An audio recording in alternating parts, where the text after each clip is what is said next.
Okay, folks, good morning.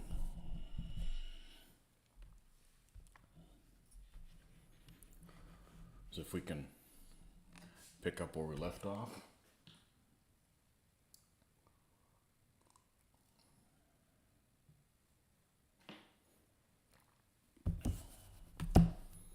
Which is working on the second cumin. The second and last cumin. There's only two. One light horse in this army, that's them.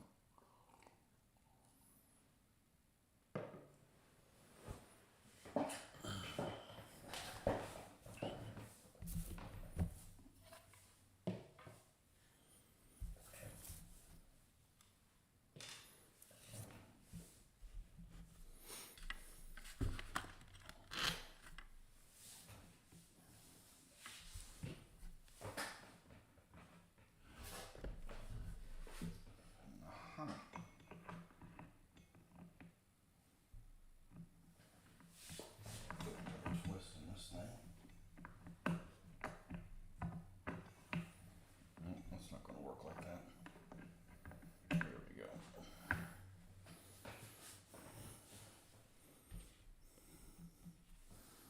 All right. Where'd we leave off on this guy? Yeah, we're still working on his coat. And I don't see the color here I was using. I'm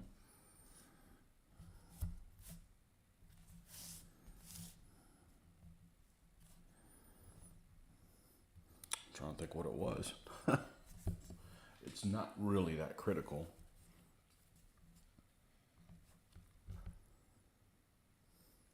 Oh, maybe it is. Maybe it is over here. I think it was this yellow. It was a yellowish color for sure, for sure.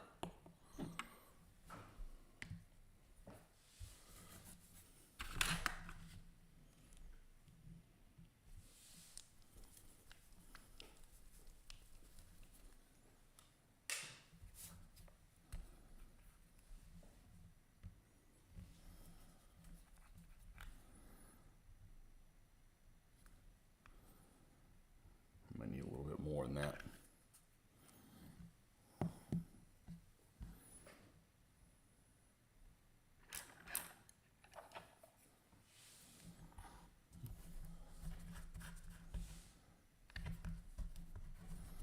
No, no drippings there.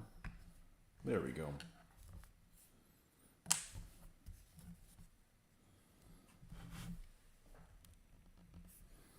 Maybe paintbrush lubrication would probably be more accurate. Pretty much what I use it for.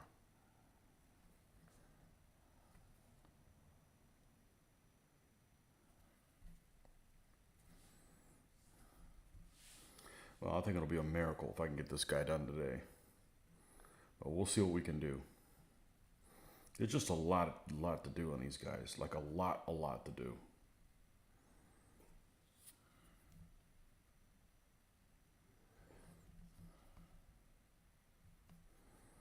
Yeah, we were past that point there.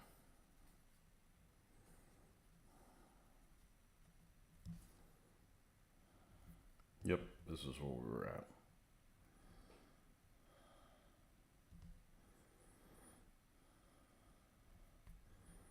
We're going to add more color to the top. We're going to leave the area near the hooves already the color that it is. It's going to be darker there towards the bottom. And I would suspect that a lot of these guys would ride smaller horses that would be similar to like a step pony. But the reality is these guys have bigger horses, so. I don't know, lots of people have different opinions on that kind of stuff. I know one guy that I was watching his channel several years ago, and he went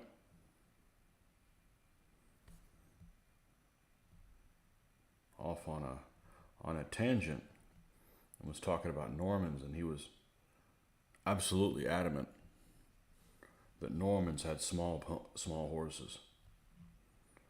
And I think he had some legitimate points on there, but it's going to be really hard to convince people. It's not very convincing to mount horsemen that are considered impact cavalry on really small horses. Just doesn't look right. So there's some things that I've said that they don't look right, I won't do them. And one of the examples I always use is the air recognition symbol that all the Allied nations used in Normandy. And probably Northwest Europe also, to be honest with you. Was a little star, a little white star on the roof of their tanks, regardless of whether or not they actually were American. And I don't care if they really did that. I'm not doing it on my military models, just doesn't seem right. But that's just an omission. You know, I could easily just justify that, oh, well, they just forgot to do it on this vehicle. But there's lots of things like that I'm like, this doesn't look right. Especially when you're talking about like ancients and medieval stuff. You have a lot more variations you can do, because you could always justify it as, well, there's such little source material available that you could easily justify it as, oh yeah, this is something that there was another source that just isn't available anymore, and this is how they did it. So, you know, ultimately it's historical wargaming. You don't have to be that anal retentive. I mean, I've heard horror stories about how people are going nuts about the color of buttons on Napoleonic uniforms, and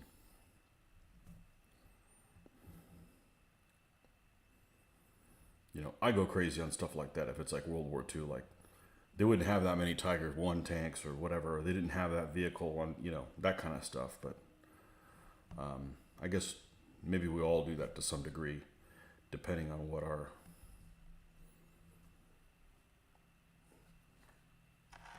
subject area is that we feel that we're the most knowledgeable about. But I would think that these guys would have some kind of more of a steppe horse, because they're basically steppe peoples.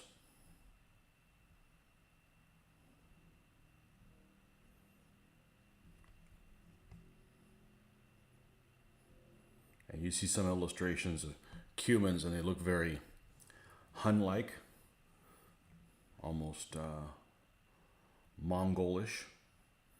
And then you hear other descriptions that they were basically blonde-haired and blue-eyed. And those two things are kind of incompatible. Not that there can't be any Mongols that are a blonde-haired Mongol. Never seen one. Never seen an illustration of one. But maybe there's somewhere between Sarmatians and Mongols, something like that. But regardless, I've got to paint these as these figures look. And the other guy had a huge mustache, almost like a Wallachian mustache. This guy's clean shaven. So either they shaved, or maybe these guys are of a ethnic group that can't grow a beard. Or maybe it's a female character. Who knows? I don't know that they are, but there's a few nationalities that did use females in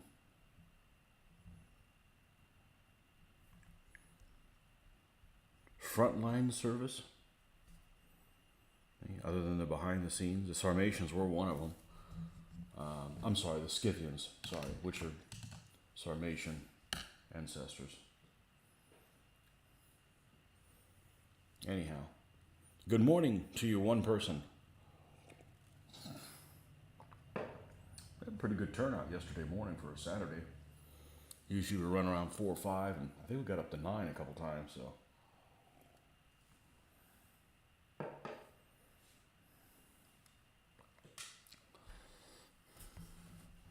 Of course, it might just be lurkers waiting to see if one of my videos, Mitch's feet showed up or something like that. Mr. Ian, welcome. Good early morning, late morning? Yeah, late morning to you. There he is, Mr. Nordic. And on that note, I can't be into everything. At some point, I'm going to get back into doing at least painting some World War II stuff. I think. Obviously, not in the middle of the project. We have to do between projects, and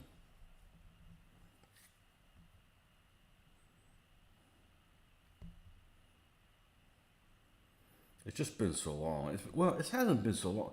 It's just so many things have happened since I've stopped doing World War II. Like Flames of War happened. There was no Flames of War before. Not that I would have gotten into it, but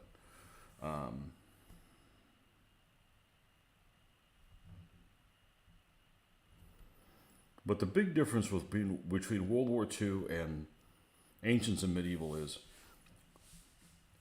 even though there's a million different rule sets for both, DBA has a much larger footprint on Ancients rule sets, or people that play it, or people that are familiar with it, than any World War II rule set I've ever used for the World War II time period. Because there's just so many things to choose from. Because there's, nobody does. For instance, it's very well, until Clash of Spears came out, which, as far as I understand, is almost like a saga type thing. But it's a warband type game. Pretty much all Ancients are operational scale games for the most part. But with World War II, you've got skirmish, you've got even role-playing level type stuff. You've got operational, you got tactical, you got grand tactical, you got all kinds of different stuff. And, all the scales. Ancients and Medieval is basically only 2 scales for the most part. 25s and 15s. Some people do 10s and some people do, 6s, but they have a huge, this is more mainstream for its period than any World War II game is for its period. Bolt action wasn't around. So when I was doing World War II, you basically had people doing one of 2 things. 3 things. They were either doing operational scale, so 1 to 5 scale, so like command decision, clash of armor. What's the other one that was fairly popular? I forget what it is. I want to say it's I've played it a couple times, but it's 1 to 5 scale. Pretty much people are doing 1 to 5 scale. They're doing 1 to 1. The vehicles are 1 to 1, and then the infantry is represented either in squads or something, or skirmish where it's 1 to 1 vehicle and the infantry is individually based, which is what I like, because I like the narrative. I've done a lot of 1 to 5. The 1 to 5 is very unsatisfying the way the infantry is handled. It's extremely unsatisfying. It's just kind of like just give them a piece of broccoli on the side, and it's everything's important. And then a lot of things that are 1 to 1 scale, like individual figures and individual vehicles, try to have you command something like a company, which is extremely impractical, because you as the player are making decisions that you shouldn't be making as a company commander, like where each individual person is moving to, and so forth. So being someone who's really interested in detail and creating a really interesting narrative, and I mean a narrative from the standpoint of, on the level of, say, Saving Private Ryan, that type of a narrative. What happens to a squad or the people within a squad? I'm not interested in a game where you've got 40 figures on a side. If you do, then you've got, at least 4 different players on the side. You know, you don't need to command more than like 10 figures. That's plenty. But it's a different kind of game. It's a type of game where you're not going to finish in an hour. You're not going to finish in multiple sessions. And it's okay because you know that going in. It's also not a convention type game. I made the mistake of running one of those as a convention. And, you know, if you run a game at a convention that is going to take a while to play, the other thing you have to understand is the conventions we have here in Florida, they're strict limit to 4-hour sessions. So if you spend an hour in a 4-hour session explaining the rules to people, and I'll be honest with you, I am not a good explainer of things. I think I do a good job if somebody asks me a specific question, but if I'm trying to explain somebody from scratch how something works in a game system, I'm just garbage at it. Now, maybe with an outline, I'd be okay, but I have an issue trying to, and I encounter this all the time because my wife says, man, get to the point. I just have a hard time trying to feel at what point to start the story at. Maybe I start it too early, but anyhow, because of that, you know, I'm consuming half of my game session explaining the rules. So, you know, if I was ever to run a game at a convention again, said it was like World War II skirmish, everybody would be on one side, and you wouldn't have more than a handful of people you're managing, like 3 or 4 figures, and I wouldn't even tell you any of the rules. Just start playing. You know, it's your turn. You can do this, this, or this, and just do it, and you will learn. Or, you know, but you got to keep the game moving because, you know, damn well said. Yep, Spearhead. That's exactly what I was looking for. Yeah, Spearhead's also 1 to 5. Flames of War is an okay game, rules, but army composition is horrible. The same with Bolt Action. Yeah, I got all kinds of reference material on that kind of stuff. Yeah, I never cared for 1-to-1 World War II games. I want to know whole battalions into the fray. Yeah, I've done whole battalions into the fray. I like World War 1-to-1. But 1-to-1 has to have the kind of detail I want. Like, you know, if you have a Sherman shooting at a Mark IV, you know, a Mark IV-H, okay? Does it hit? Where does it hit? Okay, it hits on the front, not just front, rear, side. No, where on the front? And then penetration, what it does to the crew. Is the crew shocked? You know, if some of the people are shocked, who is it? You know, that's the kind of stuff I like to see. Is it practical? No, but you know, I'm spending 4 hours painting a figure. I don't want to do like Games Workshop or a game like that where you buy these expensive figures, you spend forever to paint them, and you put them on there, and then with one die roll, they're off the thing. You know, I think that the amount of time that a figure lasts on the field of battle should be commensurate. I don't know. I shouldn't use words I don't use. Should be equivalent to the time that you do spending painting it. So I don't want to spend 3 hours. I don't want to spend 3-4 hours painting a figure, and then it's just like, okay. And you play a game like Axis and Allies where you just roll and see how many come off the board. Well, why should I put all that kind of detail into the figures? I don't know. But I've played operational stuff before, and it's okay, but I'm past that. I grew up playing command decision and that type of stuff.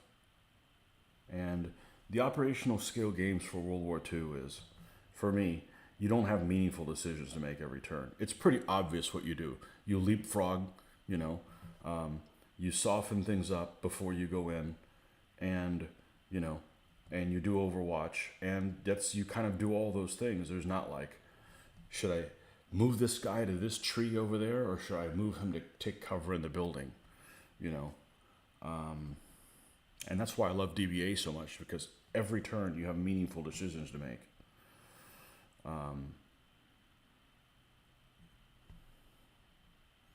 So, anyhow,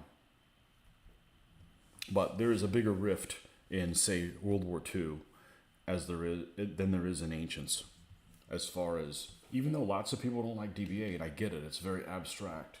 If this was a period that was my religion, I wouldn't play DBA. It'd be like, this is just bullshit, boring, abstract crap, you know. You like a variety of levels of player World War II, joint grand tactical, moving divisions, town level games, company level games. Yeah, I don't mind moving divisions, but I think the computer games are more well suited for that. You know, I don't mind moving divisions. When you start getting too strategic, I'm not interested. Like, I absolutely detest Rise and Decline of the Third Reich by Avalon Hill. I absolutely detest that game. And it was even worse because one of the guys I was growing up with loved that game. And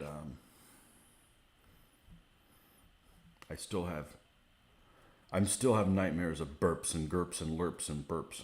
But the worst thing about that game is it took forever for your turn to come back around. And that's the failure of everything.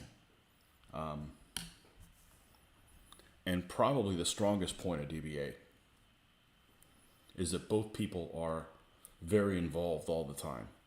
You know, if you're not going to be involved, why am I even here?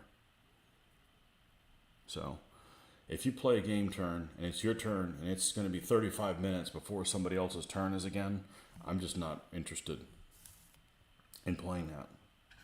You know, there's not enough of the game that I'm thinking to keep me entertained and involved.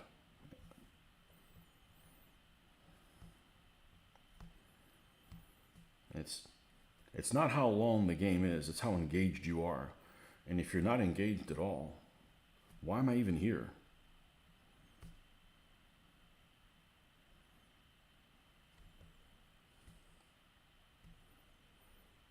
But those type of strategic games are, in my opinion, more suited for a computer where you can just snap your fingers. Well, at a click of a button, the game board is set up.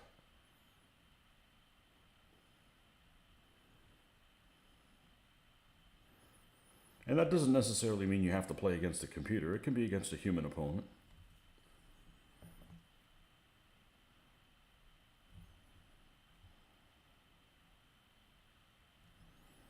But when I'm playing World War II games and World War II skirmish, the way I like to define it is, it matters where the grenade lands. You're rolling to see where the grenade falls. Not just, you know, these games where it's like, okay, you fire a 75 millimeter HE round at a building, right? And you want to put it into this building where there's a squad of infantry or something like that. And you roll a hit, okay? And you miss. And if you move on from that point, I'm out. I want to know where it landed, because it could have landed and hit somebody else, or, you know, hit a tree where there was 3 guys standing, you know.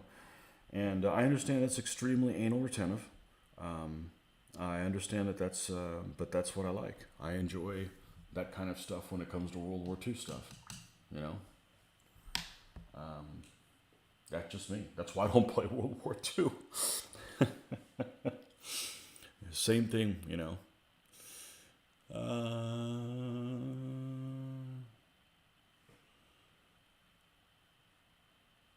Definitely see it playing World War II games. Lead a smaller scale where you construct a squad and lead it. You know what works better than that? You run half a squad. And you have a co-player runs the other half. Because there's stuff you can do with the leaders and stuff, you know. Using rules like burrows and badgers. Burrows and badges. And Frostgrave engine. You create a leader, second in command. All nations. And there's games that are even more anal retentive than the one we used to play. And that's a bit extreme.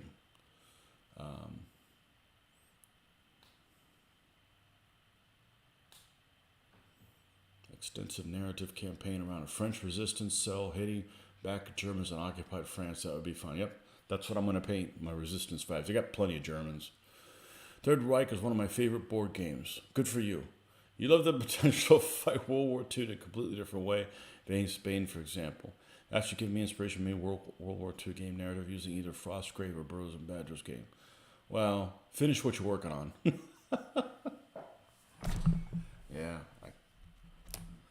Yeah, I can't stand Third Reich. When I was selling stuff, it's the first thing I sold. It just has all the things I dislike. A board that's not good to look at. The worst thing is it just takes forever for your turn to come around. So a board that's not good to look at. Units that are boring to look at, and they're not even like, okay, this is the 5th Panzer. They don't even tell you what unit it is. Ships that aren't named. Just for a World War II not like me, it's just really unsatisfying. Europa used to be better. I had a friend of mine who had the North Africa Europa, and even though there weren't even any silhouettes of the squadrons, you could tell. Oh, these were it would tell you they were 109s, 110s, or whatever. So at least you could picture something that was going on in it. And that game stunk too because it took forever to play. Like nothing. It's not didn't take forever to play. It just you sat around for a long time, you know. And that was just the North Africa one. So, hey, they make lots of different stuff. It appeals to different things, which is obvious. You know, Catan sells really well, and I'd rather play Third Reich than Catan. Ooh, that really says something. I don't want to trade with you. You have to trade with somebody every turn. Bullshit. Get me out of this game.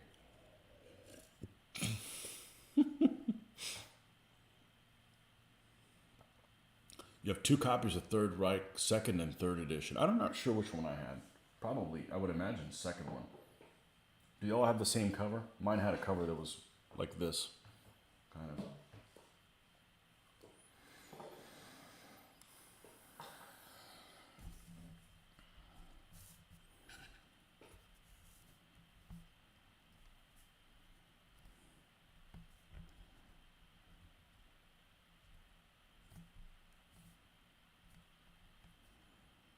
Okay, let's get in here with something a little bit more fine-tuned and lighten this up a little bit.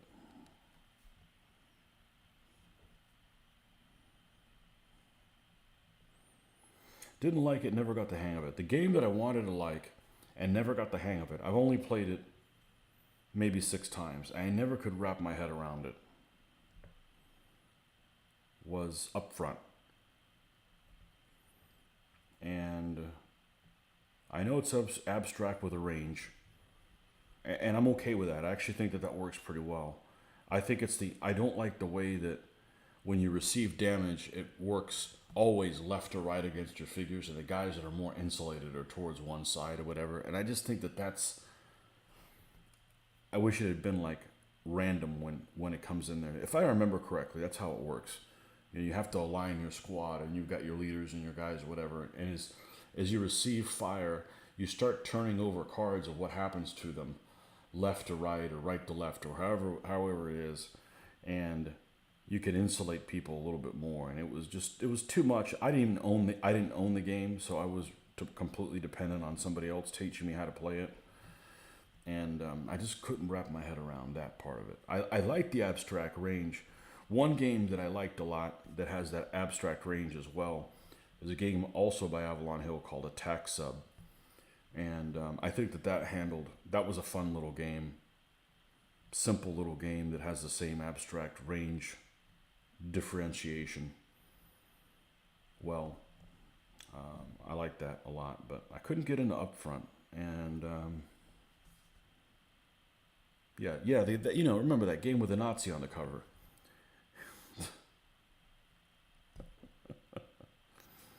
The blonde SS guy on the cover that some people had an issue with.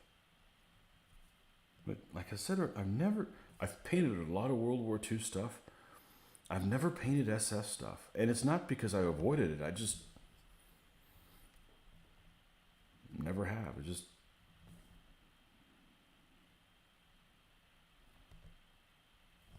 not my thing.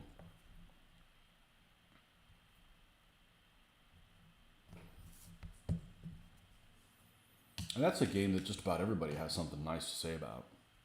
Or at least did. I don't know if that's the case anymore, but I just couldn't wrap my head around that thing. You know, this is before there was videos and stuff like that playing games, you know.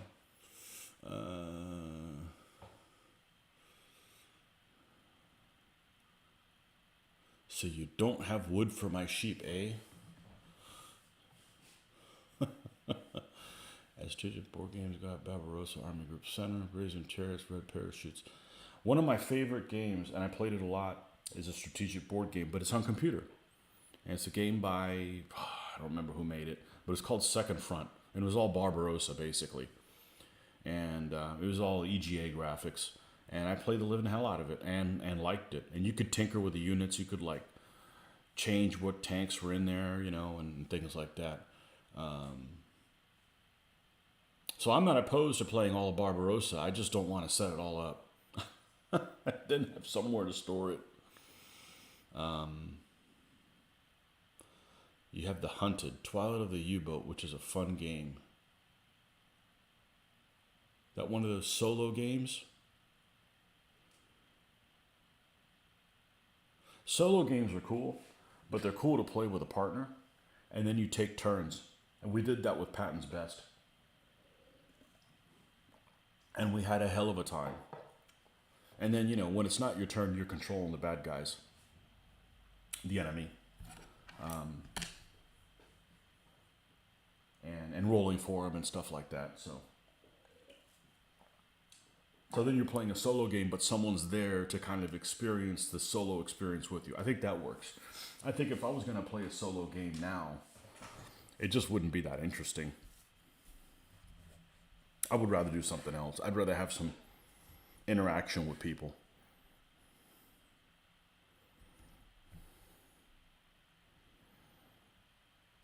All right. This other guy has blue pants, right? This guy won't have blue pants. He's got kind of a jacket that's unfurled at the bottom. That's the dominant thing on him. Let's paint that. And I want to do like a drabish color, but one that's not too drab. So we're going to need to hook up Mr. Light back up. Let's drop this little widget, which gets rid of my mouse, because I only have 2 USB ports on this thing. This is a great computer, but it has a limited amount of ports. But, you know, it is a laptop. Okay, Mr. Light's on. I still have the mouse pad I can use, but all right, let's see. Let's take a look at these ugly ass colors. Ooh, here's an ugly one.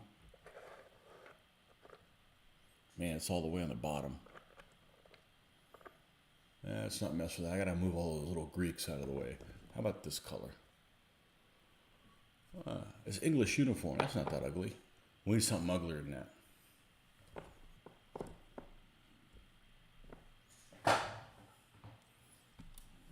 Maybe the color I'm looking for is not over there. This is not the color you're looking for.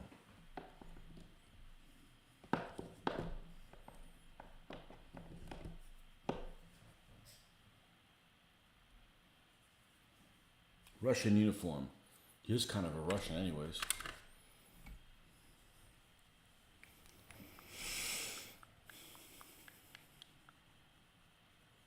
Another room where I leave the game set up. Yes, the Hunted is a solo game.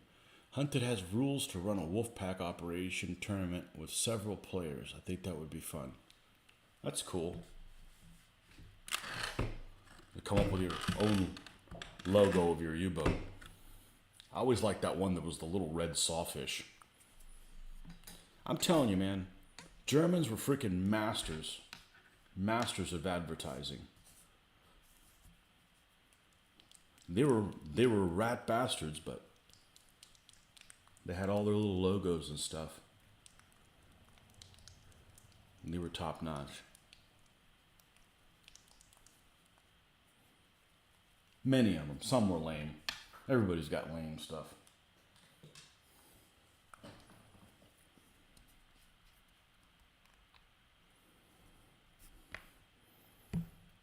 I don't want to wear one of those shirts that has their logo stuff on it. It just sends the wrong message. It doesn't bother me. I get it, but people are simple. I've seen that somebody, people wearing First SS Liebstandarte. logo t-shirt. No. No thanks. What if you run across somebody who was captured by them? What do you say then? And I don't have any ancestors that were in the military, you know, but still, you don't do shit like that, man. That's not cool. That's not cool. I wouldn't wear any of the German logo shirts. It just sends the wrong message. It just sends a message that I'm out to, that I don't think that their logo's cool, that I think something else, and I don't want people thinking that because I don't roll like that. Actually, I've never encountered anybody that rolls like that, but I know that they're out there. Just like a guy at, there was a guy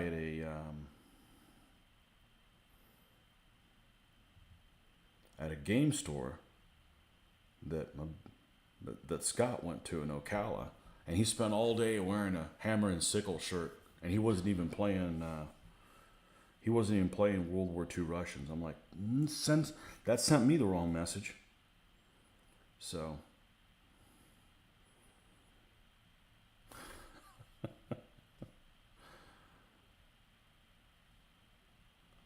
just because some logo's cool doesn't mean I'm going to wear it. Because there's more to it than just a logo.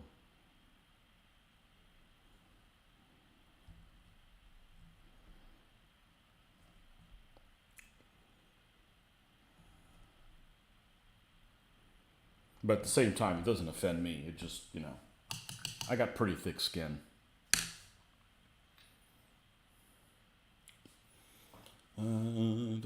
Speaking of logos, I like the logo of one of the heavy panzer divisions in the East that fielded Königstiger. Can't remember the name of the unit. Which one? The Charging Knight. Oh, man. Is that 512? Shit, we can do a whole show on that. I got all the books. I got all the Panzer colors, and that one was pretty late. That one was one of the later ones. I like the early ones when they had the little elephant on it, back when they were gray. The first unit that had them, I want to say it's 502nd.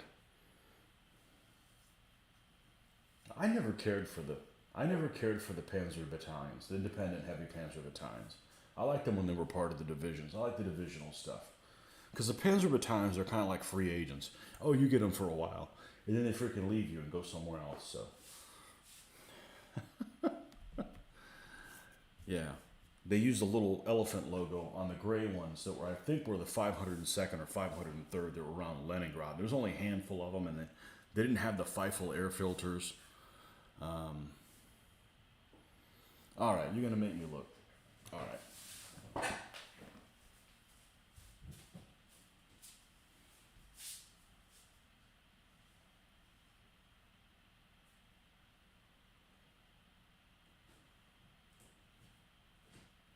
It should be right here. There's Panzer Colors 3, and here's 1 and 2. I want to say they're in 3.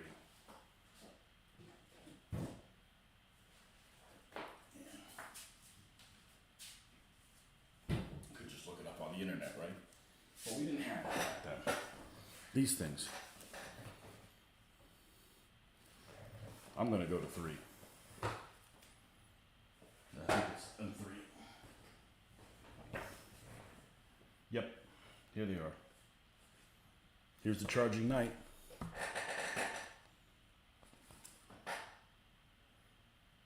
.505. All these black and white pictures that I remember griping, man, I wish this was in color. Shit, the stuff I do now, I wish there was any documentation of this civilization. Yeah, Crouching Tigers, 501. Crouching Tiger, Hidden Tiger. 502nd is the Mammut. The little white thing. Yeah, I think they only use that on the gray tanks. Close-up of 311 shows a black small stenciled mammoth unit which replaced the large white mammoth used in late 42. Yeah. You remember shit like this. I mean, I used to be a 1/35th scale modeler.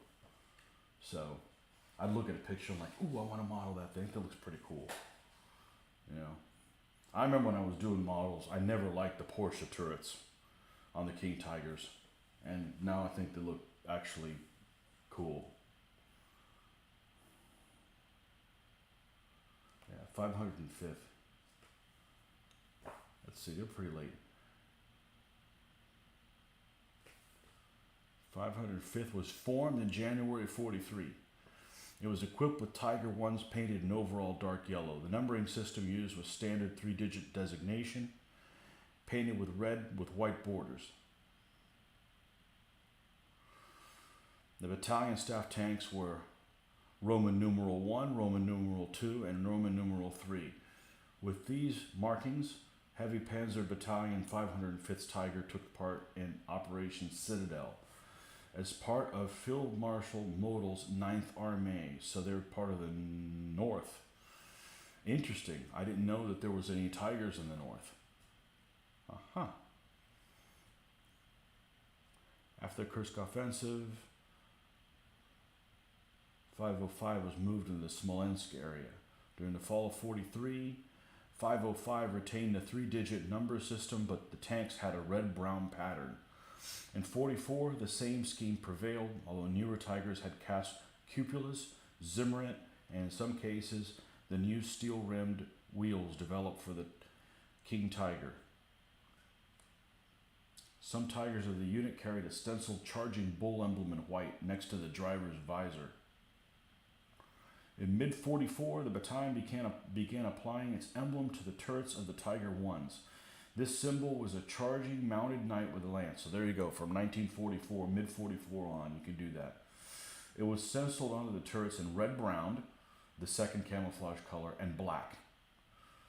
So red, brown, and black is the charging knight. The turret numbers were then moved to the recuperator housing on the 88 millimeter. That's interesting. That's a silly place to put it. Really small numbers then. On some vehicles, the housing had a yellow band painted around it, and the turret number was then painted in black. At this point, many vehicles did not carry Union insignias on the turret. In fact, replacement vehicles were not always camouflaged. By early September 44, Heavy Panzer Battalion 505 had been equipped with a new Tiger II. These vehicles were painted overall dark yellow with dark bands and cloud patches of olive green. The charging knight unit was stenciled on the turret sides in black and olive green. On most of the tanks, the zimmerit was applied in a smooth coating around the emblem, which made the stenciling easier. I can only imagine. Here, stencil this charging knight on zimmerit. The battalion staff tanks were Roman numeral 1, Roman numeral 2, Roman numeral 3. Heavy Panzer Battalion 505 fought in East Prussia from September 44 and was used with the 24th and 25th Panzer Divisions. One of those was reconstituted. I want to say it was the 25th. One was a Stalingrad. It got devastated. It's the Leaping Horse. I forget which one it is. Initially against the Narev bridgeheads in the 44 Russian offensive into East Prussia. The battalion fought in East Prussia until the end of the conflict. There you go. Here's your charging knight.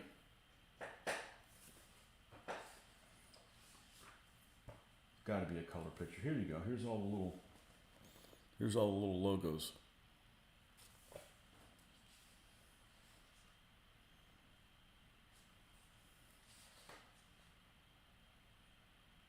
Numbers on recuperator housing. That's really small numbers.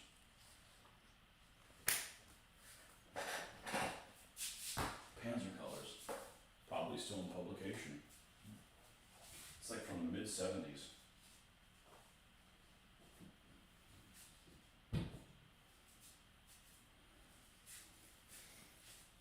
There's now I'm going down a rabbit hole, so I might as well bring this up. Let me find it. One of my favorite facts.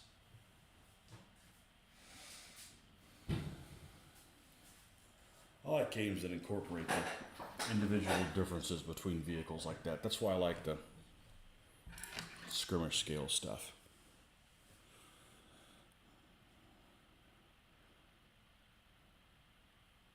You have markings from the Battle of Bulge. Can't remember off the head which unit it is. Well, hopefully 505th wasn't there, it sounds like.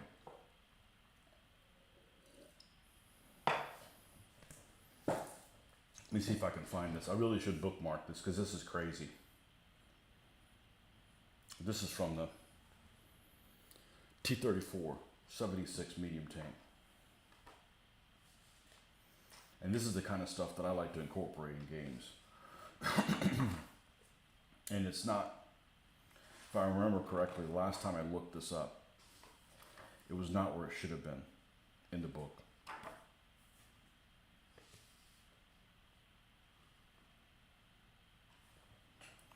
Let me see if I can find this, because this is gold.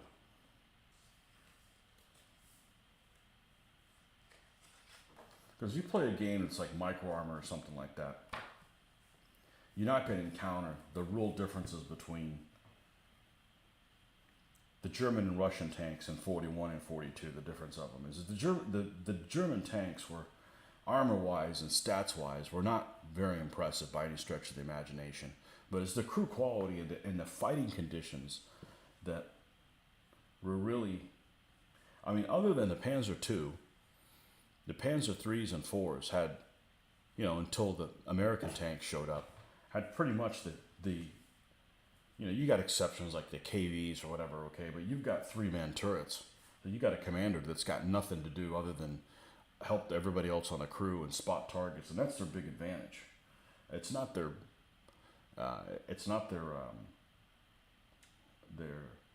their penetration of their cannons. It's not the armor that they have. It's not the reliability.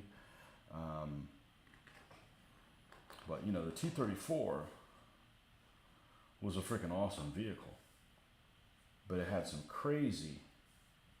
Oh, I gotta find this. It's just absolutely nuts. I couldn't even describe this properly. And I remember reading this book many years ago. Whenever I got it, this was back when it used to be the military book club. Man, I got a lot of books for that, and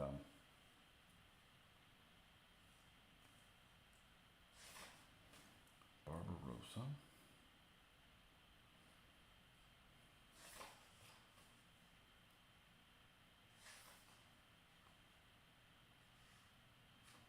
I will find this.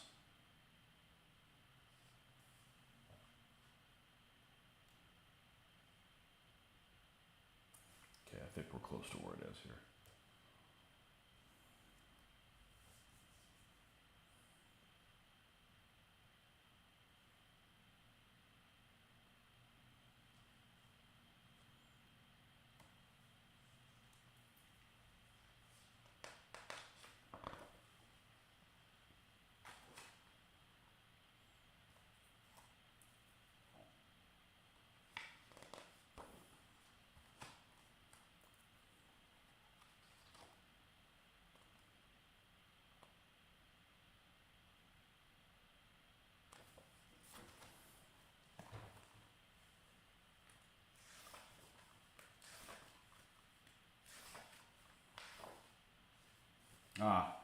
Maybe it's back here inside the.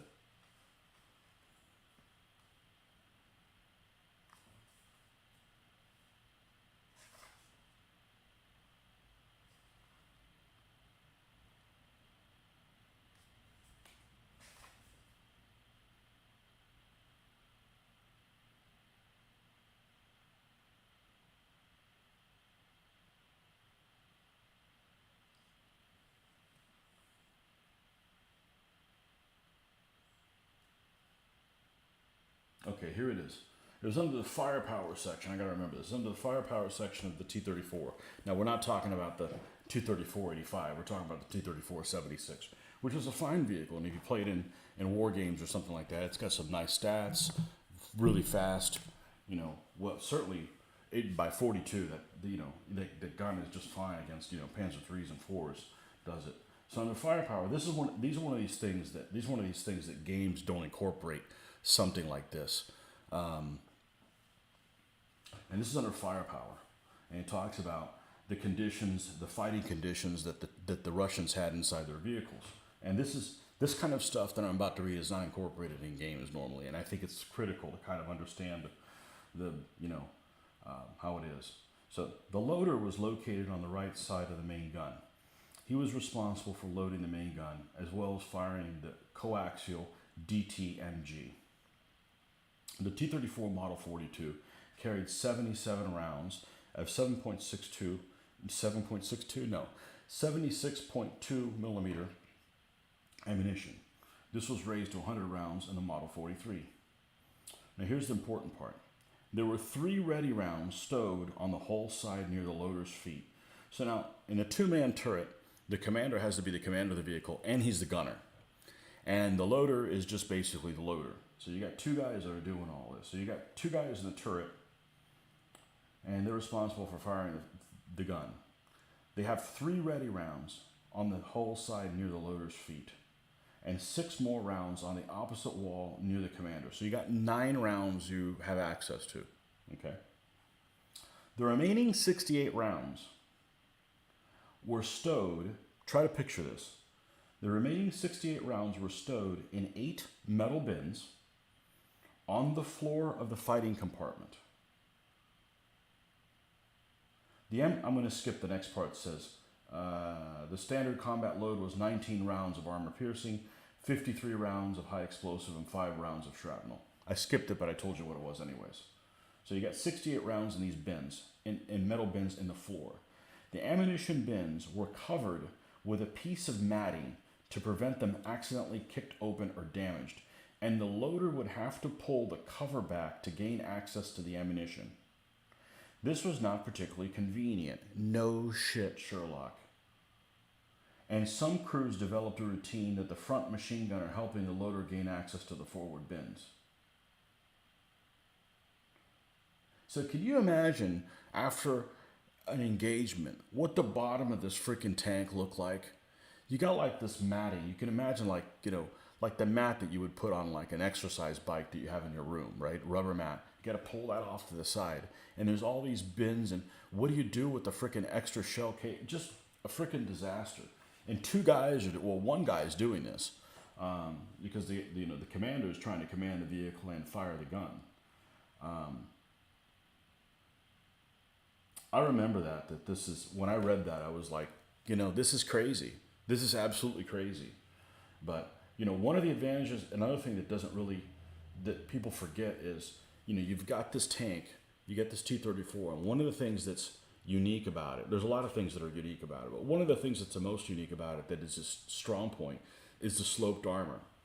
So you've got this armor that is probably equivalent, and I'm just being vague here, it's probably equivalent thickness of what's on a German tank.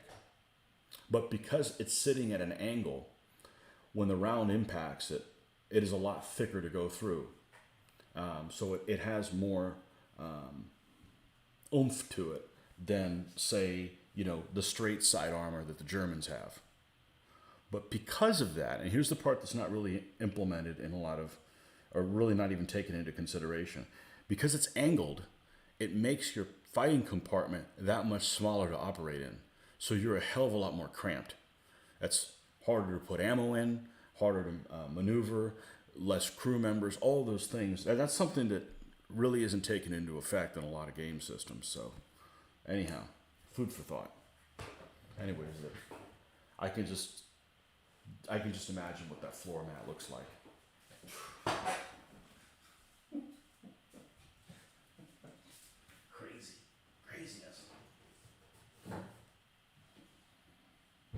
Craziness. Hey, we're having a World War II show without having a World War II show. I got lots of World War II stuff to talk about. It's super, super fascinating. It's super, super fascinating. But that's the kind of stuff that I like to, I don't want to read books about frickin' Eisenhower. I don't give a shit about that. That's boring. I want to read about, and I've read a couple of biographies. I've read 2 recently through Audible. And unfortunately, both of them were the German point of view. And I say unfortunate because, all points of view are kind of important. but they're not as good as I would have thought they would have been. They're very, you know, one of them was just, I forget what it's called, but it's just like about a machine gunner on the Eastern Front. And the other one was the memoirs of God, who was this tank ace? A tank ace that was on there that had tigers. I forget who it is. And it was just boring. Honestly, it was pretty boring.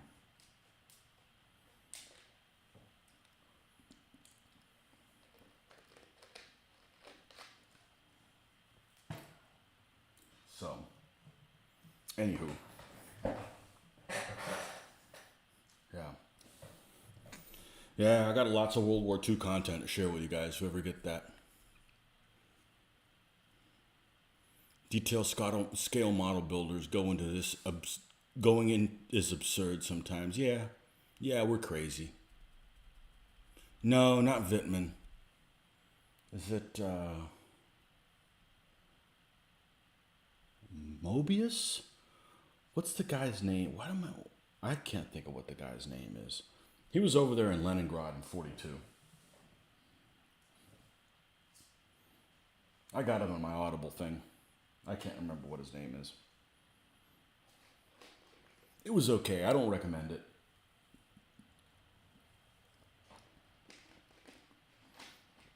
I remember when I was a kid, one of the first World War II books I got was The Panzer Battle by von Mellenthin. And remember, I loved the book because, first of all, I was doing 1 to 5th scale stuff then. And he seemed to be in all the places that I found was particularly interested. I was interested in North Africa. He was there. He was in the Eastern Front. He was over there. So I remember really liking that book. I still have it. It's still in an 8-up. Where is it? Is this it? Here it is.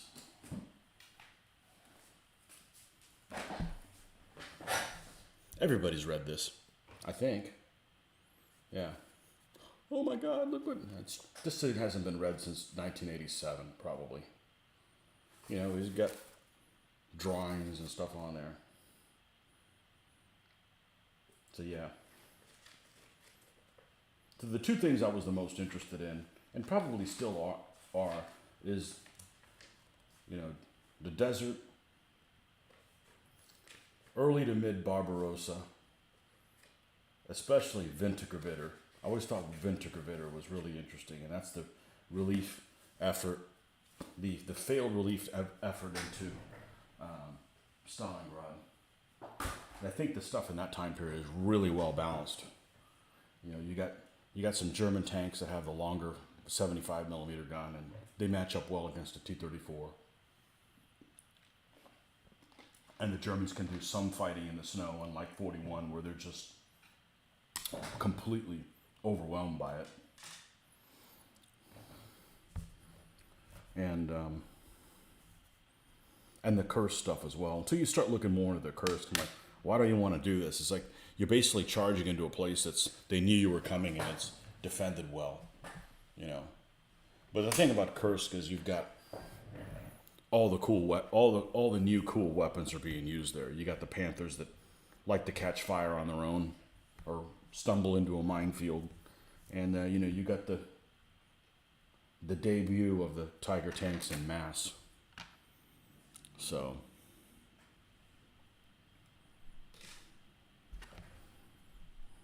Rommel. Haven't read Rommel. I haven't read any Rommel specific memoirs.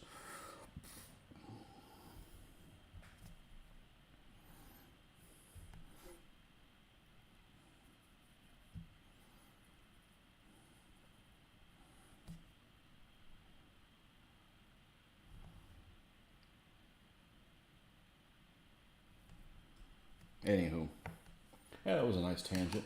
I don't mind going off on those tangents because you know what? I'm engaged. You know, the worst thing is just to be bored here. You know, so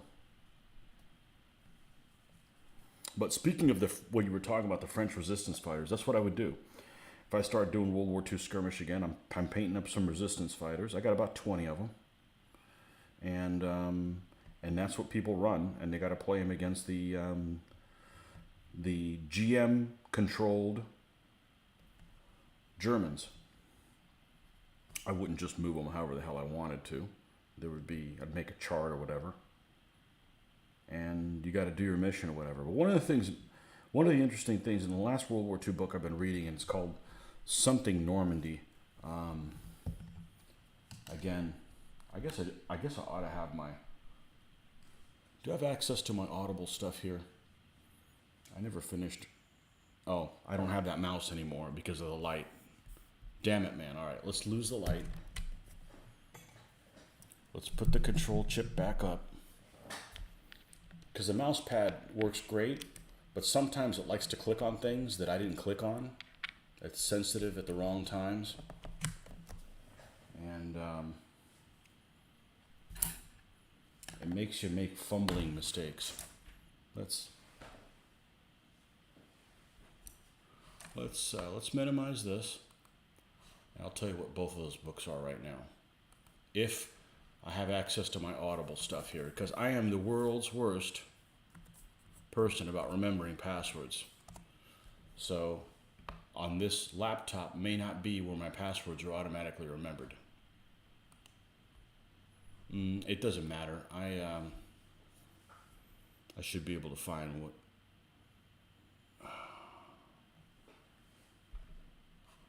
Let me sign in and see if I can remember what my password is. Well, there's one automatically entered there, so let's sign in and see what happens.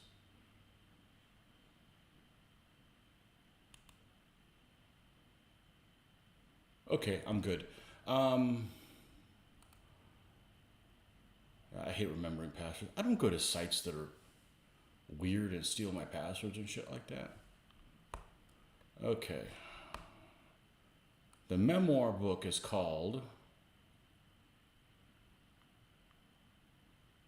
Okay, so the memoir is Blood Red Snow, Memoirs of a German Soldier on the Eastern Front by Gunther K. Korschorek. It was all right.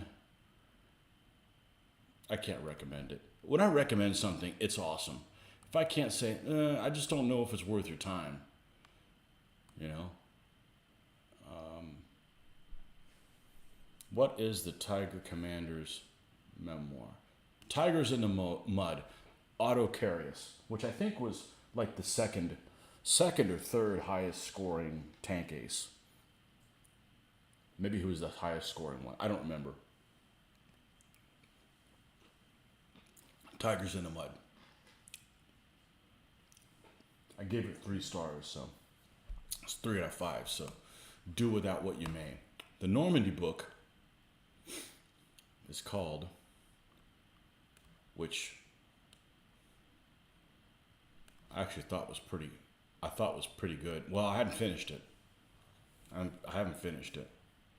I think the invasion already happened. There's just a lot of build-up before the whole thing. Well, maybe I missed it. And I'll go into why one of the things I thought was really cool about this book.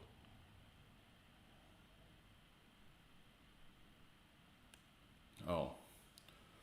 It's a book by James Holland. Normandy 44, D-Day and the epic 77-day battle for France.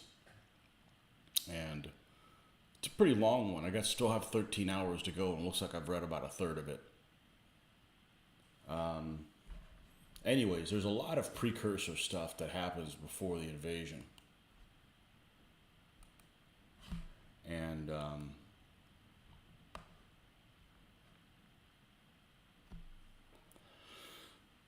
one of the things, let me read a couple comments here. I'm thinking about working on some moves now during the skirmish war.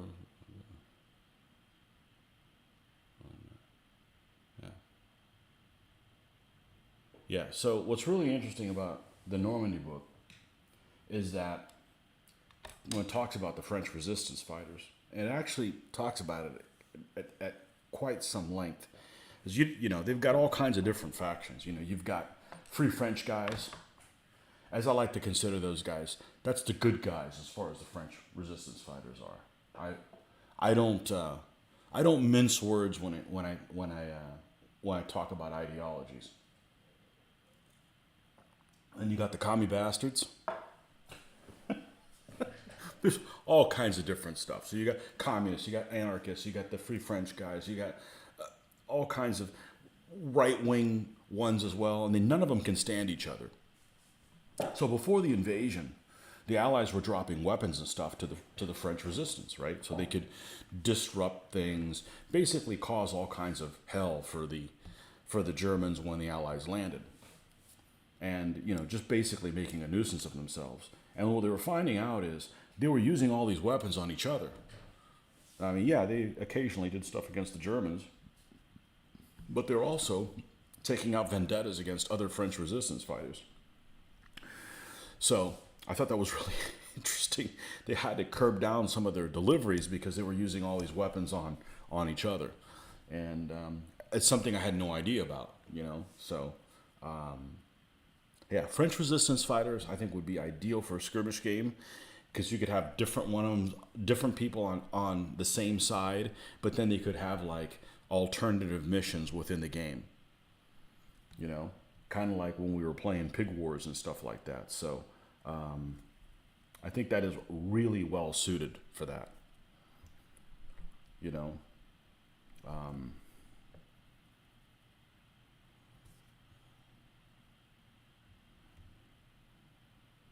And plus they look really cool because they have ragtag type of equipment. You got guys with stems, you got guys with Tommy guns, MP40s, bolt action rifles, shotguns, revolvers. I think it would, the ragtag group of different stuff. You could roll, you could make it so you could roll to see who's on your team. So you could randomly, get who you get for your team. I think that's the way to go. So.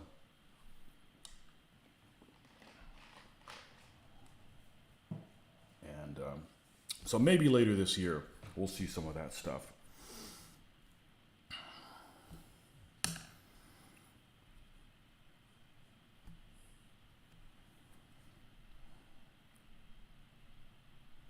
Maybe later this year, we'll see some of that stuff. In between projects, we gotta get the Byzantines done. We got a lot of Byzantines to paint before that. Because here's the reality. These Byzantines get painted, they will get used. I paint World War II stuff and it may never see the tabletop. I mean, that's just the reality of it. I know this stuff will get used. It'll be in videos and so forth.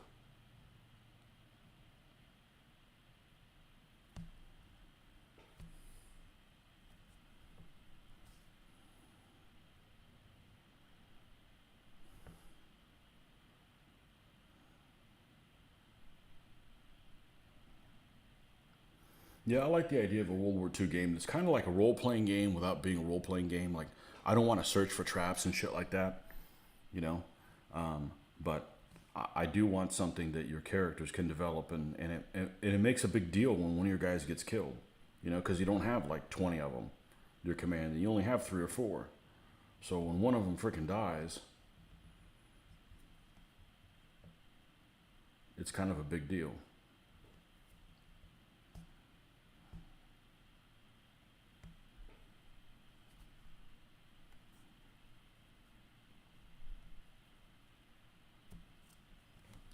White, of course, dried up.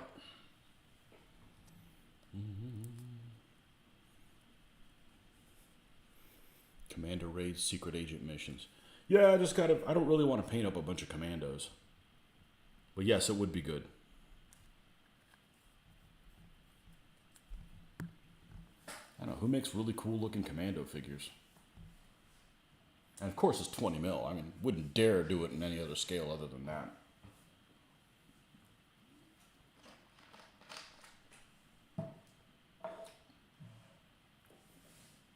That's how I grew up with playing, with the 1/72nd scale vehicles and stuff. Everything's available in that scale. Again, more things, and it's predominantly all comes from England in that scale. Again, more stuff I want to buy. Where does it come from? The UK. I'm telling you, that's where all the stuff I want to paint and create, that's where it comes from. For the most part, from the UK.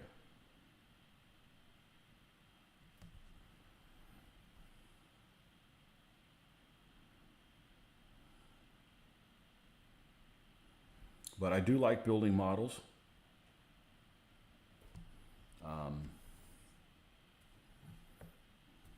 I'm not sure if I've done it. I'm not sure if I've done it on video. I want to say I have. Because last year I was working on some Russian vehicles. And what I really enjoyed was painting some vehicles at 1/72nd scale with the newly acquired abilities that I have now. I should say, you know, by being able to paint to the level that I'm painting now and painting World War II stuff. That was a lot of fun. And I painted last year I painted a couple of 20 millimeter vehicles, a BA6 and a BT7, 7M, and they were yucky castings. The castings just are not top tier castings, and I think that they turned out really, really well. I was very happy with them, including the little staff car. I know, I'm going to have to pull them out. That's all right.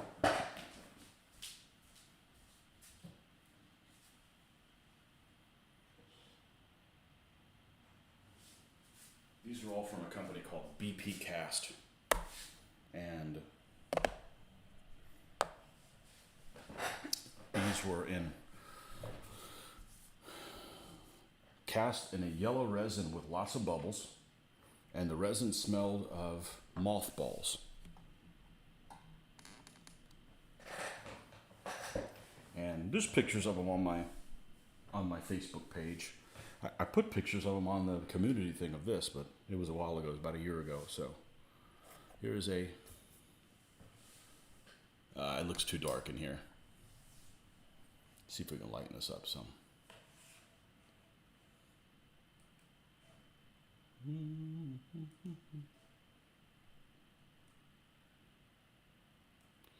Lighten up some, but not too much.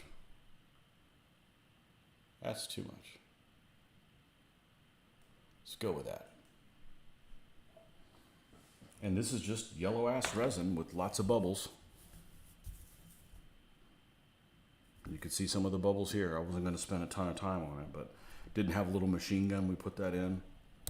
And this is all, none of this is dry airbrushed or anything. So you can see how the wheels fit. Here, the back wheels, they're very uneven, but that could be just how the Russian vehicles are. A lot of them are pretty crude anyways, so. Anyhow, that's one of them right there. And here's the BT7.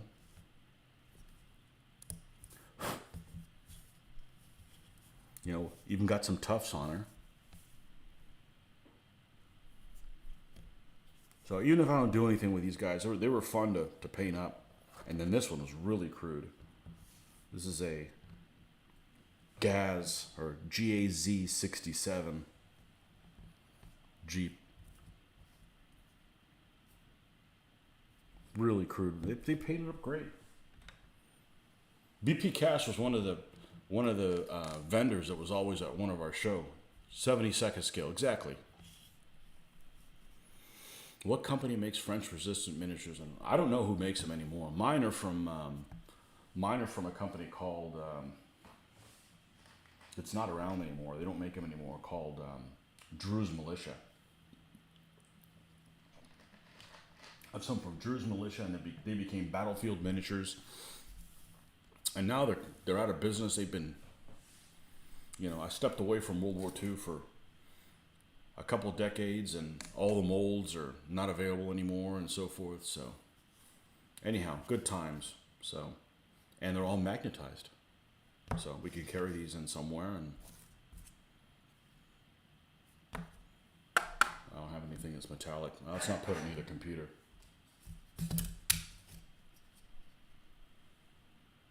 Yeah. And put these in the tray and travel with them if we need to. So,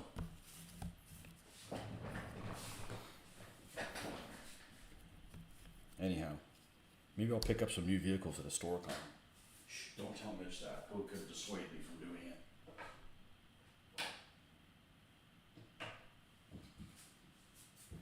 I just don't want to spend a lot of time building them. I don't mind painting them because I can paint one basically in a day. Easy.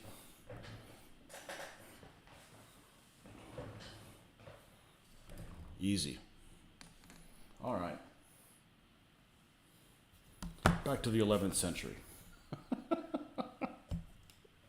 Hey, I'm having fun. We're having fun here. It's still therapy, so.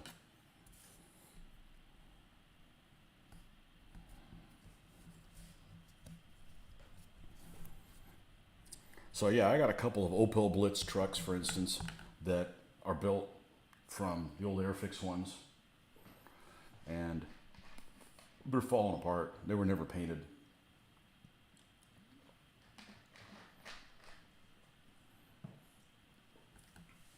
And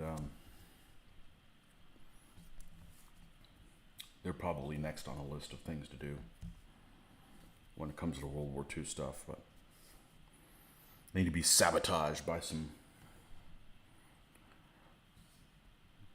resistance fighters, some Maquis.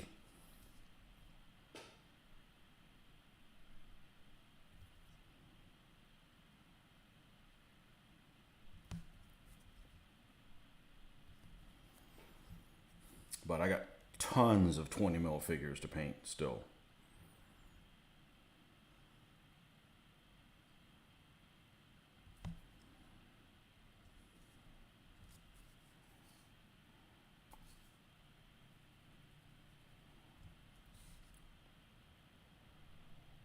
And I really like that scale. I really do. And when I mean that, I'm not going to use plastic figures. You know, not the Airfix figures. Although some of them would probably be okay, but you know, miniatures definitely look more squat. They're more durable than 1/72nd scale plastic miniatures, which tend to look realistic looking.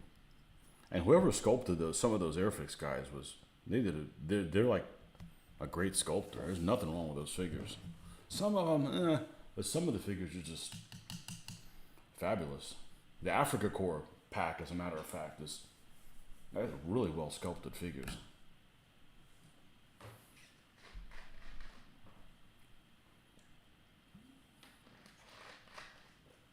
Nothing wrong with them. Okay, so we're going to do the inside of the jacket a different color, just to give a little bit of contrast. And we're going to go ahead and start with black. And we'll use the same color, but it's going to stay dark, just for contrast.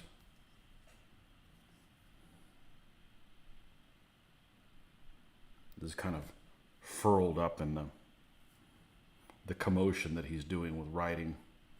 And we'll just lighten it up right here from this.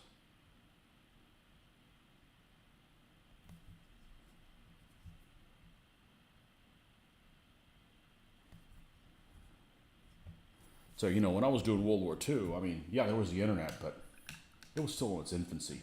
Now it's like, that'd be my first place I'd go. You know, I need to paint resistance fighters. Go to one of these groups that does a reenactment.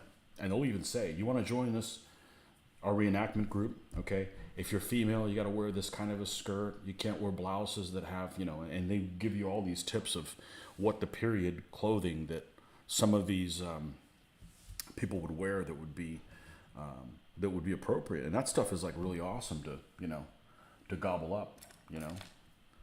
And yeah, I think I have 4 female figures. That's pretty cool to have female figures fighting as well, you know. So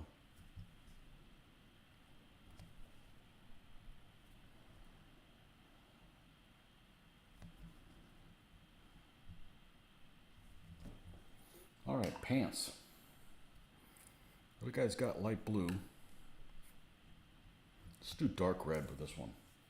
Let's get my dark red out here.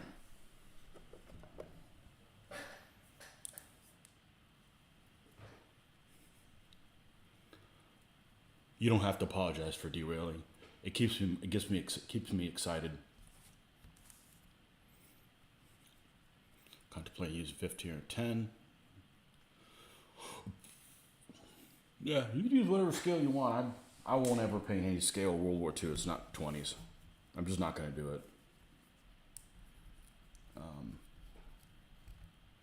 When I started, the 15s wasn't really a World War II thing. They were just getting started. Boy, this is a big old turd of paint.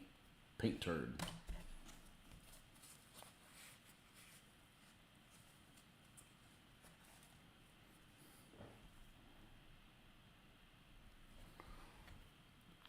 And that's where the penny thing started. These all my World War IIs are based on pennies. That's their stand. It's their permanent stand.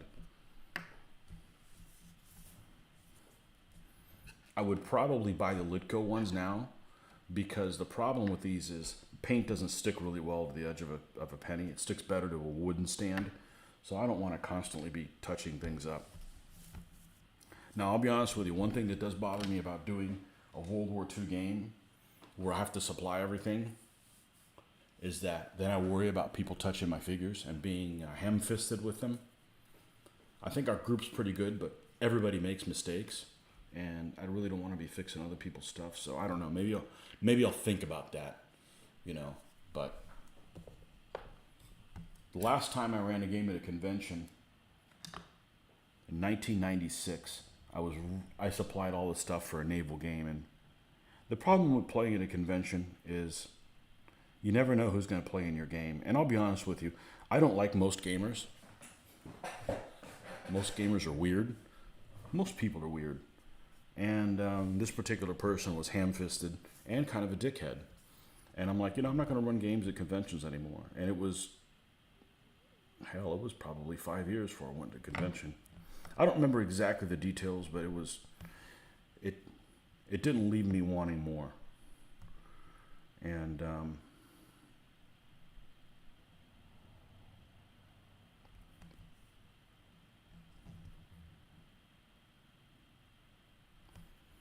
I think it's a little easier now that we have a presence on the internet and you kind of see what our dynamic is. I think people kind of have a chance to see what we're all about before you show up and play with us. And some people that might be a dickhead be like, I'm not going to make it here long. And you're right, you won't make it here long. So everybody that's come and played with us out of the blue has been really cool. Randy's been cool. Scott McFeeters that came for a visit, he was really cool too. I hope he comes back this year, play with us as well. You guys know what we're all about. We're all about to have a good time, and if you want to argue and bitch and do stuff like that, then we're not really into that. So it's not our thing. But when you put on a game at a convention, you don't know who you're going to get to play in your game, and you can't really tell them, no, you can't play in this game. So, which is funny because I've never really had an issue with people at tournaments, and you would think that would be worse, but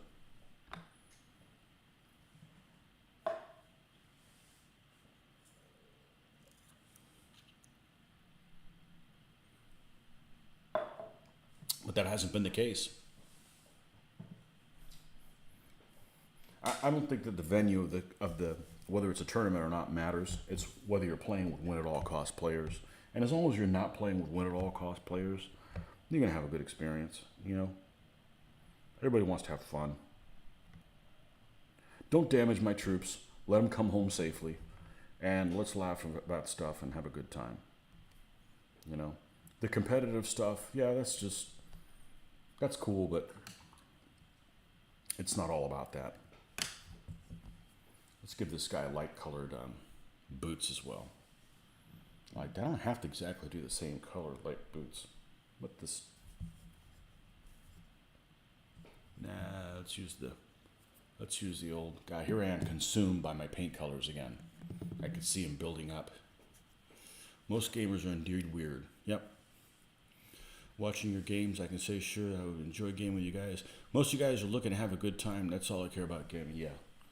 I mean, I egg people on just because I want them to stay competitive with me, but I don't care. You know, I don't. If I was really competitive, would I really be telling people what I plan on doing? I don't care. You know, I think it's really interesting talking about it.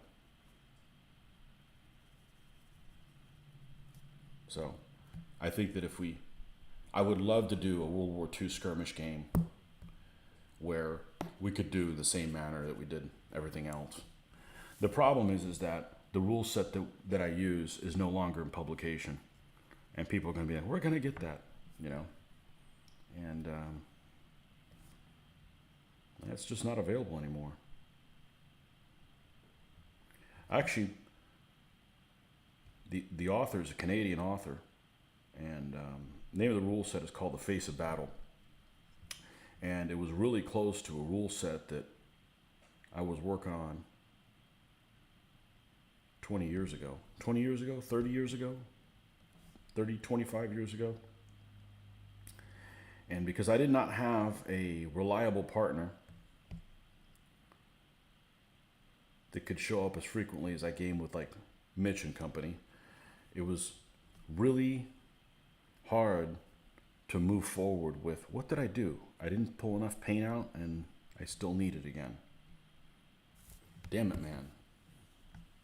World's worst multitasker right here.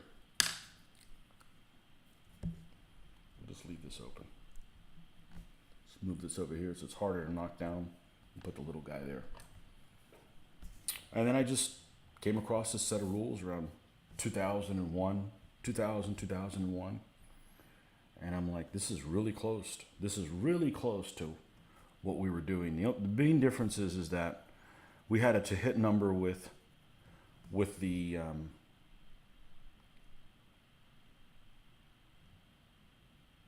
soldier, and then we had an effect roll, and this combined both in one. And it combines whether or not you have to reload also in that same die roll. So if you roll poorly enough, you may have to re-roll. You may have to spend an action reloading the weapon, whereas I was keeping track of every single round. And I know it sounds crazy, but you're only running 2 or 3 figures, so it's not bad. But found Face of Battle, played a couple games of it. It works pretty well. It has some unique things that I would have not have considered. The way it handles vehicles is really cool. I've actually never used a vehicle in the game. I've read about how they're used, and they seem like it would be really interesting. So,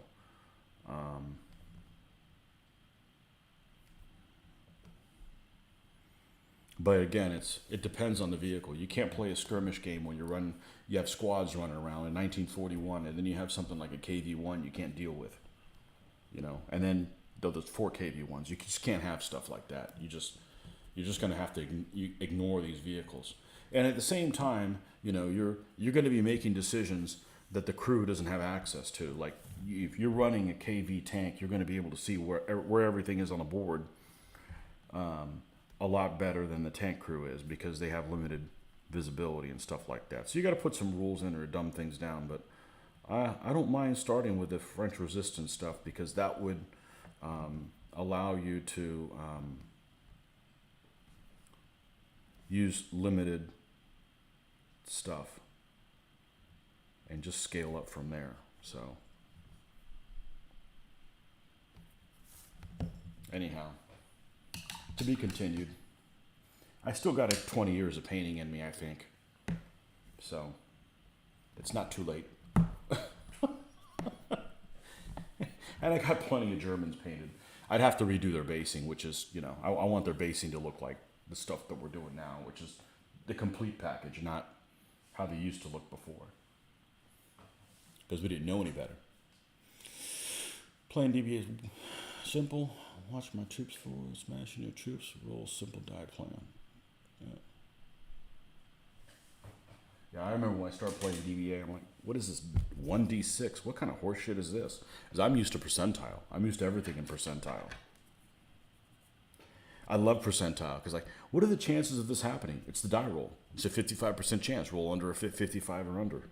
It's logical. It's decimal. It makes sense.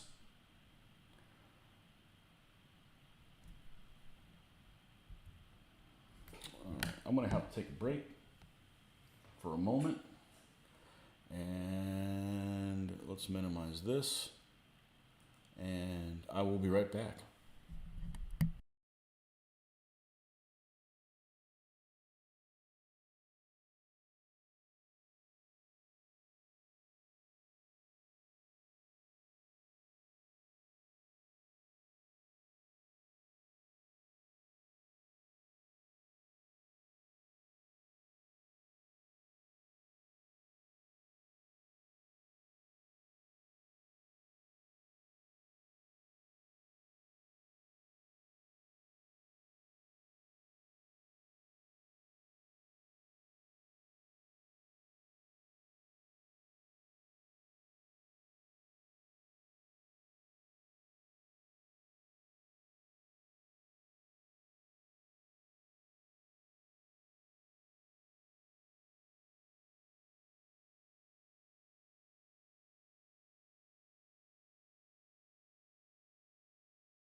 right, we're back.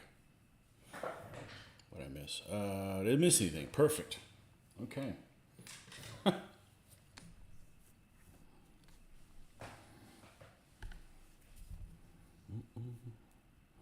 All right, we got a bow case.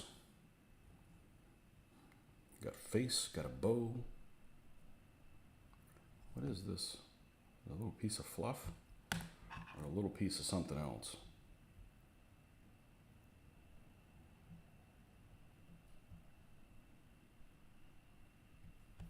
It's a tiny little piece of flash that was just sitting there. All right, let's go ahead and do this guy's, let's go ahead and do his bow. No point in putting that off. It's not like I'm gonna have a different change of heart of what color to paint it or something like that.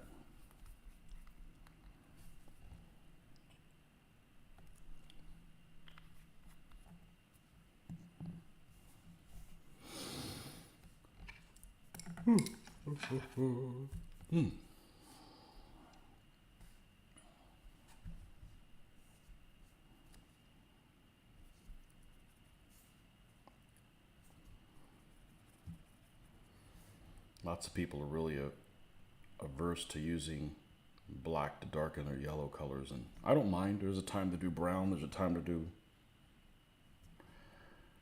black. I know it makes it look kind of greenish, but I'm going to cover most of it anyway, so what's the point in going and pulling out some brown to do this exact same thing when I'm going to cover most of it anyways.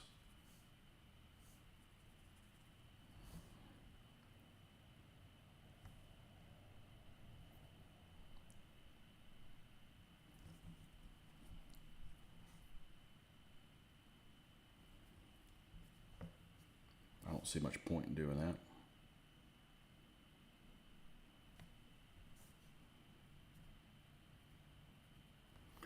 Boy, the white just can't stay alive.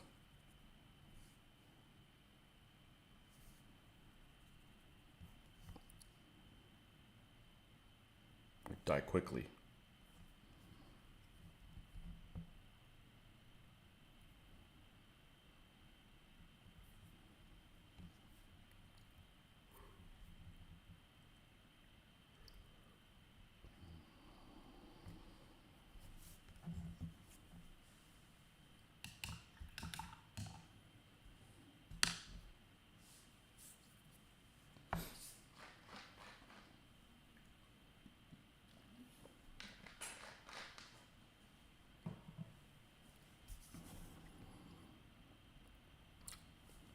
Fleshy parts. I'm not gonna look. I know I gotta reconstitute these. The wet palette keeps your paints alive for a little while, but not overnight. Unless you put a lot of stuff, a lot of the extra paint on here that you end up wasting anyways.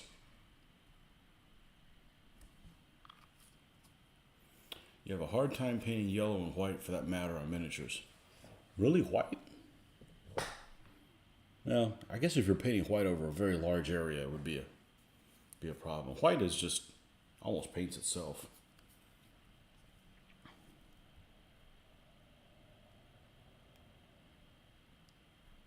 But if I did any Napoleonic miniatures, I'd want to do Austrians just for that same reason. They're all white, and I wouldn't make their straps and their clothes the same color, even though they're probably both, you know, do some contrast in there. I think it'd be really cool to do that, but that's not happening. I won't be painting any Napoleonic miniatures, probably ever. Everybody around me already has them, and it's not a period that I'm particularly interested in. So double whammy.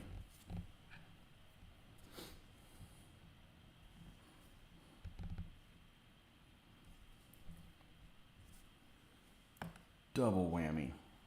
All right. This thing almost due for a trim? I think it is. We're getting some.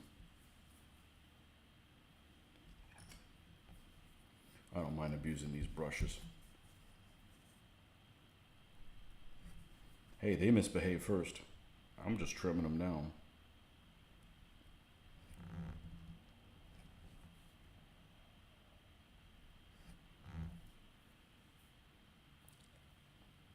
Yep. How else am I supposed to replace these brushes and not use them anymore? And yeah, I'm going to try, one of the things I'm looking for at Historicon is somebody selling Winsor & Newton brushes. I don't mind buying one, but I'm not going to buy one sight unseen.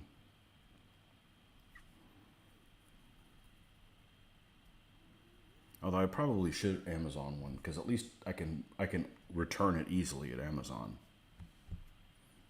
You know, just go to Kohl's, just go to your neighborhood Kohl's and return it there, and they give you a coupon for spending money at their store, and then you go buy something else there. Buy a shirt or something. Buy a t-shirt.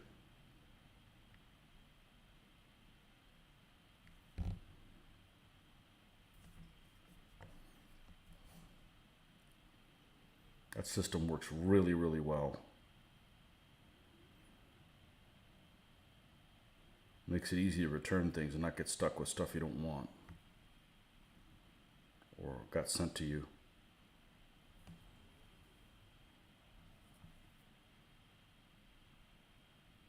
incorrectly.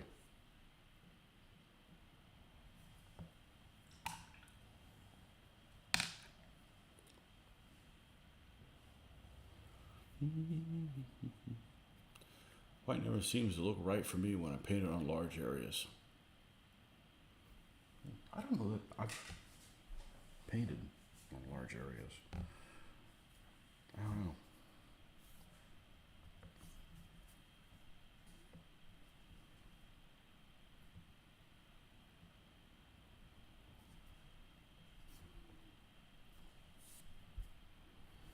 I got some 1940s type vehicles to paint up, you know, like Matchbox cars kind of stuff to paint up also. So we did some of that World War II skirmish. Have some, of course, you got to paint them in drab colors. Those cars back then just, you know, you didn't have them in these crazy ass colors like they do now.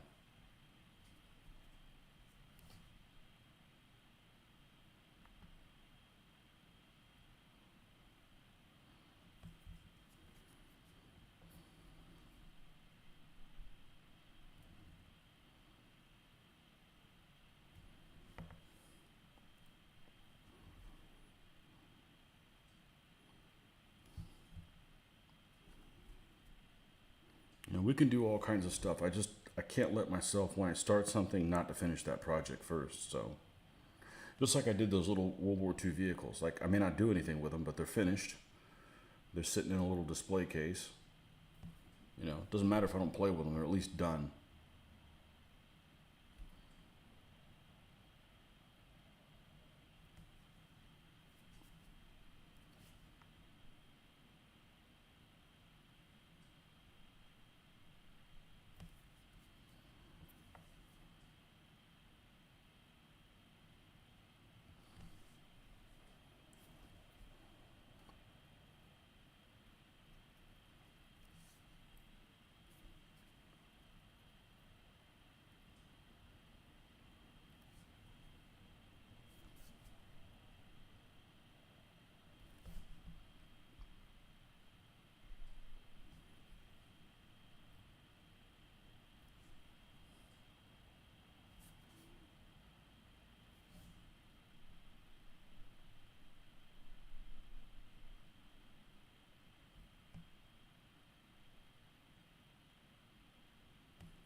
Wow, I didn't put enough paint here.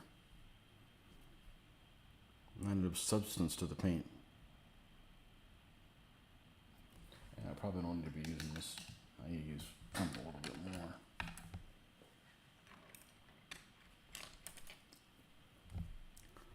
More detailed.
Something happened immediately.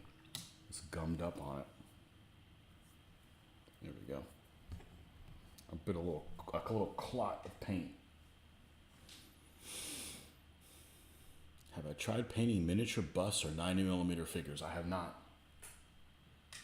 And no, probably never going to happen. I like faces. I don't like faces that much.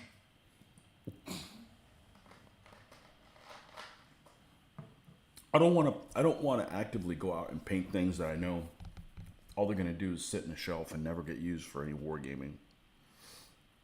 Now that may end up happening, but I don't want to go in with the mindset of that's what the purpose is of them. I've done that before. Don't really care to go back to that.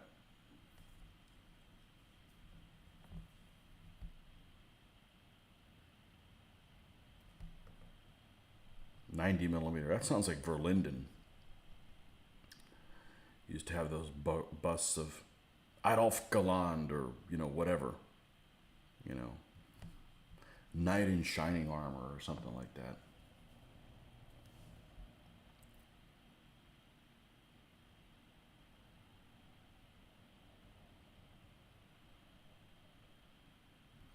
I remember the only thing I did with the Verlinden stuff, their catalog was, I guess they're still around, but there was a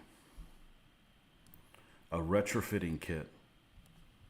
I think it was Verlinden. I could be wrong. It might have been somebody else. But I bought the resin parts to convert my Tamiya Panther to a D. So I had a Panther 4D at Kursk. It was different road wheels. I think the turret was different. It was expensive. It was like, God, I want to say it was like $40 or $50 for the kit, which is just for the conversion kit. I think at that time that was a shitload of money. That'd be like $150 now.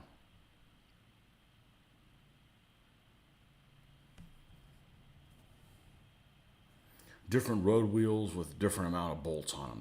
They had less bolts on them, like half as many or something like that.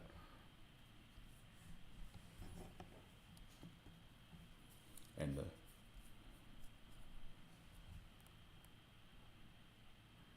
I think they did not give you a machine gun pistol port for the hull. So I had to do that myself. I had to take the ball, or actually that one had a I had to take the ball machine gun thing out. I don't remember how I did that. And then fill it in.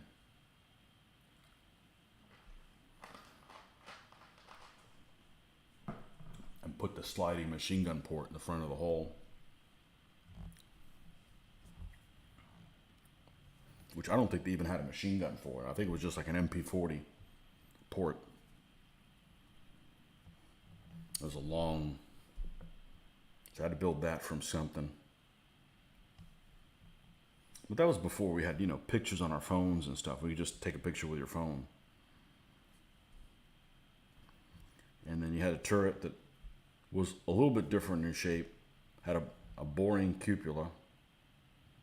Had the pistol ports and the holes for the pistol ports on there. Here it is clumping up again. What gives?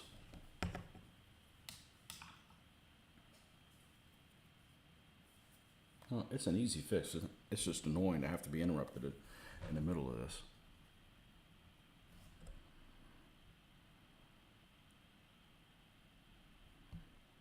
And I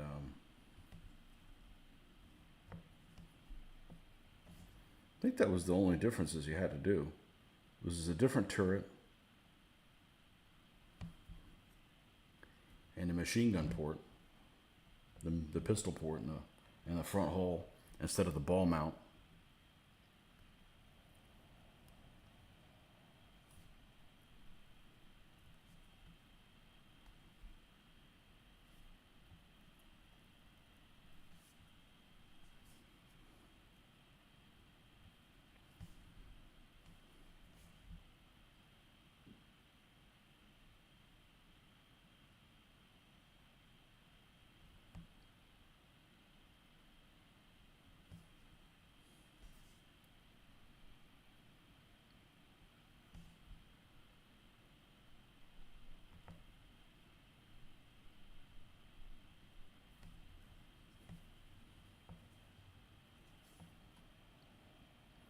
I was building models, that's exactly what happened. I'd be like, I'd work on, say, SDKFZ 232. That's the 8-wheeled armored car that the Germans used early war. I'd be building it. When the time came down to painting, I couldn't decide whether I wanted to do it for Africa Corps or early Russia or whatever. So I couldn't decide, so I moved it off to the side, started working on another kit. I have all these half-assed, unfinished kits. And I don't want to go back there again. That's extremely unsatisfying. So, I have not been disciplined like this my life. I have been undisciplined and been really unsatisfied with not having anything to show for it, and been like, we're not going to keep doing this. We're going to keep ourselves on a shorter leash, because just like I said, DBA list or checklist, so is everything else,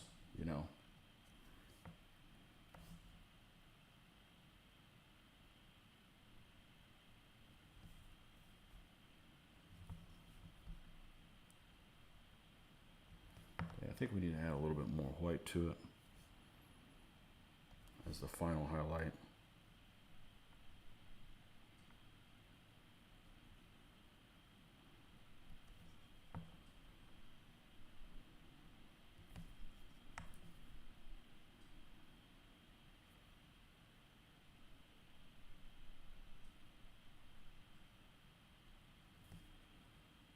All right, I think that's good. Geez, I don't know what color hat to do. Probably some gray type thing.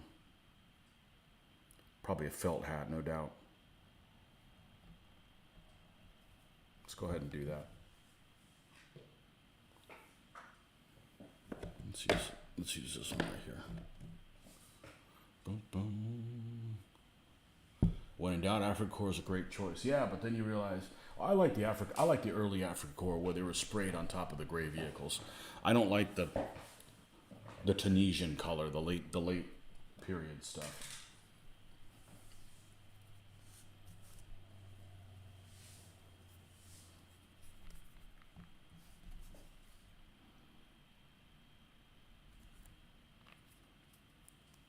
I had the first 35th scale vehicle that I painted with any that looked good at all was a Panzer IV-D with the turret bustle. That's what we used to call it. The storage compartment at the back of the turret. Because those the Panzers without that look stupid. They look like a bald baby. I don't know, it just looks weird. Don't care for them. Same thing when they're wearing those little berets. That just looks... The berets look cool on British vehicles. But the 1940s, 39, 40s German beret for the tank crew, they look stupid. So it's not a beret thing, it's just that particular beret. It was like a beret, oversized beret bump cap type thing. Just looked like a shitty chef or something like that. I don't know. I don't care for that. I don't care for that at all.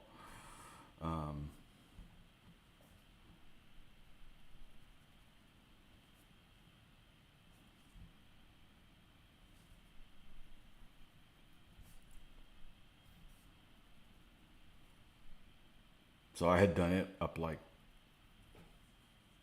15th Panzer Division, but it was a base gray, and then I dry brushed the living shit out of it. And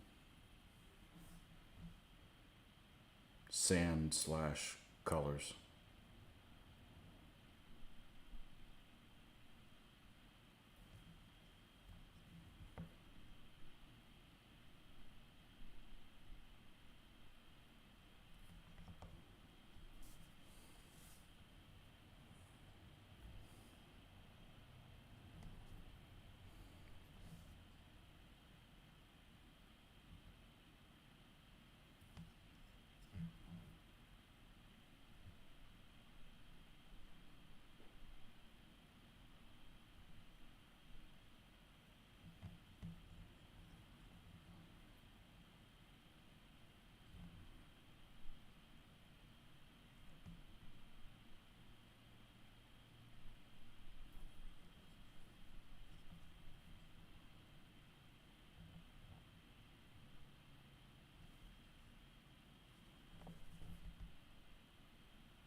was watching this armor modeler a few months ago. Maybe it was a year ago. Really spectacular modeler, and it was funny watching his paranoia. Would probably be the most accurate way to describe it. Just the paranoia apprehension of painting the figures for his vehicle. He was 100% confident he could paint his vehicles, and I mean they were beautifully done. And then and I don't think his figures were bad, but he wasn't really confident in them. And I'm like, I'd paint 1/35th scale figures with the knowledge that I have now. Man, I haven't painted 1/35th scale vehicles in figures in 30 years, and yeah, I mean I don't want to paint them because I'm not going to do anything with them, but I'm not scared of painting faces and stuff like that. I like faces. How many more horse riders do you need to finish that base? Good morning, Kevin. This guy. This is just the second one. It's the 2 figures on a guy, and I don't know what I'm going to do next. I get half a mind to do the other 2 light horse that are Turks. They're all the same pose. They're all this silly little pose, which doesn't look great, but it doesn't look great here, but I bet they'll paint up just nicely. So I'm probably going to do them next. I'm really tempted to work on the artillery piece, but that's going to be, building things out of wood scratch, which I think is going to be I don't know if a challenge is the correct terminology. I don't think it'll be that challenging, but I'm looking forward to it. I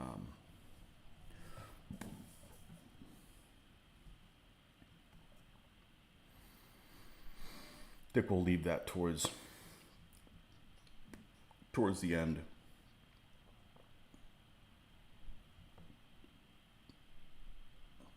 So we'll probably do a light horse because literally it's 2 figures, boom, done another stand. 2 figures, boom, done another stand.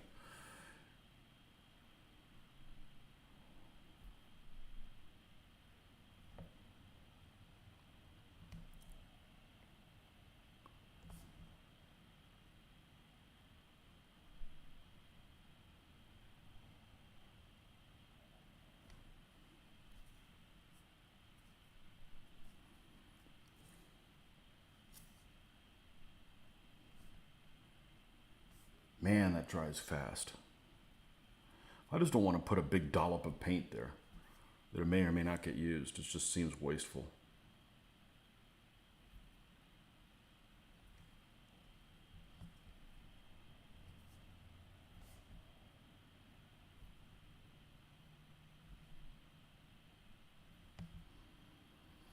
Okay.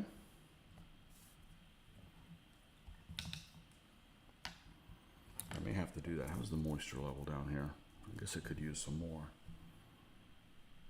All right, we have kind of a bow case type thing here.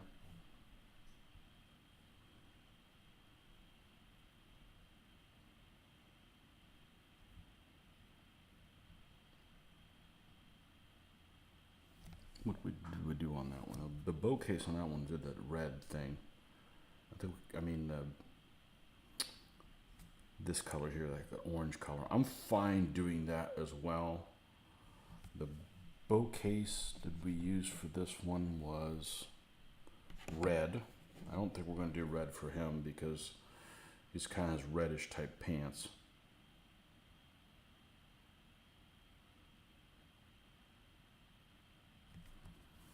We'll do a lighter color for it. Find a candidate. Let's put some of these colors back.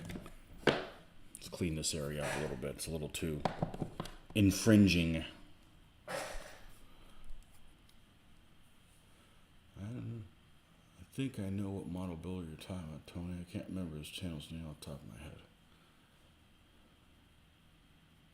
And I think he ended up doing some figures and it looked fine. I want to say his name was like Night Stalker or something like that. Night something, whatever. But he's a really good model builder. And there's tons of really good model builders out there.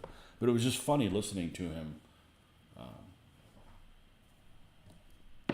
Night something. I don't know. I don't know why people don't use their real name. I mean, it's just too complicated not to use my name. Is somebody going to steal my identity because I use my name? I mean, I'm not worried about anything I say. I say it to somebody's face, you know? I'm a pretty transparent person. I'm pretty comfortable with what I say to other people.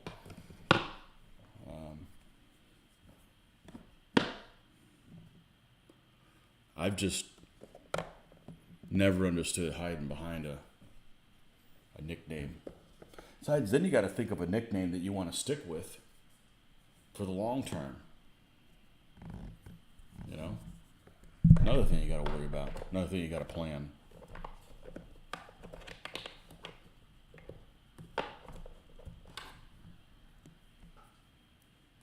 Night Shift. Yeah, Night Shift. Night Shift was worried about painting figures, and I think when he got around to painting figures, he did fine. But it was funny. He was almost like paranoid in one of the videos, and I'm like, dude, man, just do it. Just jump in. Stop talking yourself out of it. But yeah, I think figures are important in vehicles because it gives you a reference to the size of the vehicle. So. Yeah, he's an amazing model. He is. And like him, there's many of them out there.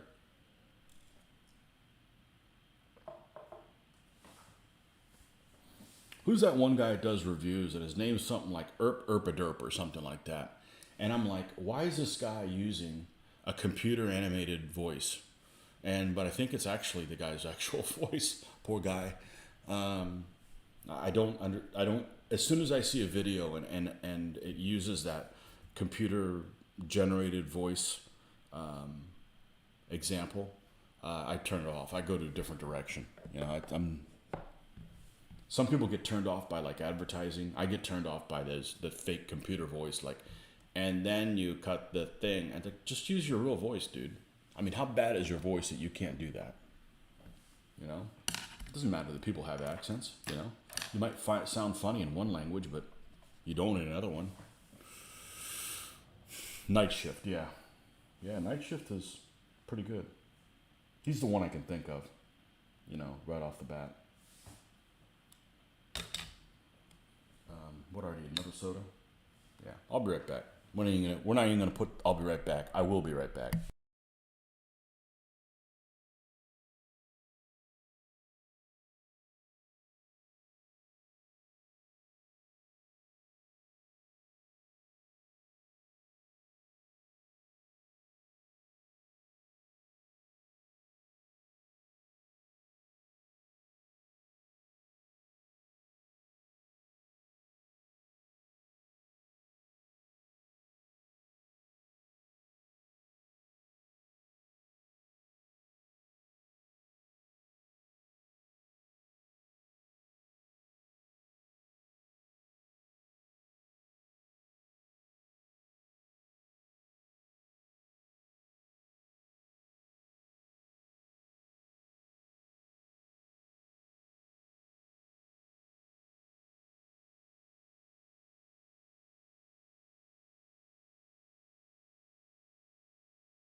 Herb Erpaderp, I think is what the guy's name is.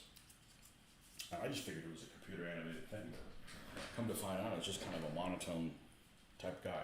I think I'm correct in that. I'm not monotone. I'm not speaking as animated as I normally would because there's people sleeping and I don't want to wake them because that'll cut down on my hobby time, if you know what I'm saying.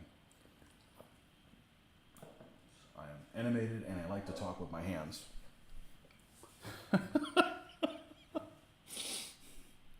Yeah, I think Herb Erpaderp is that's his real voice. Poor guy. You know, his things are interesting. I like seeing unboxing videos. I find them very relaxing. They're almost like mental yoga. I really do like watching. There's another guy who does board games, and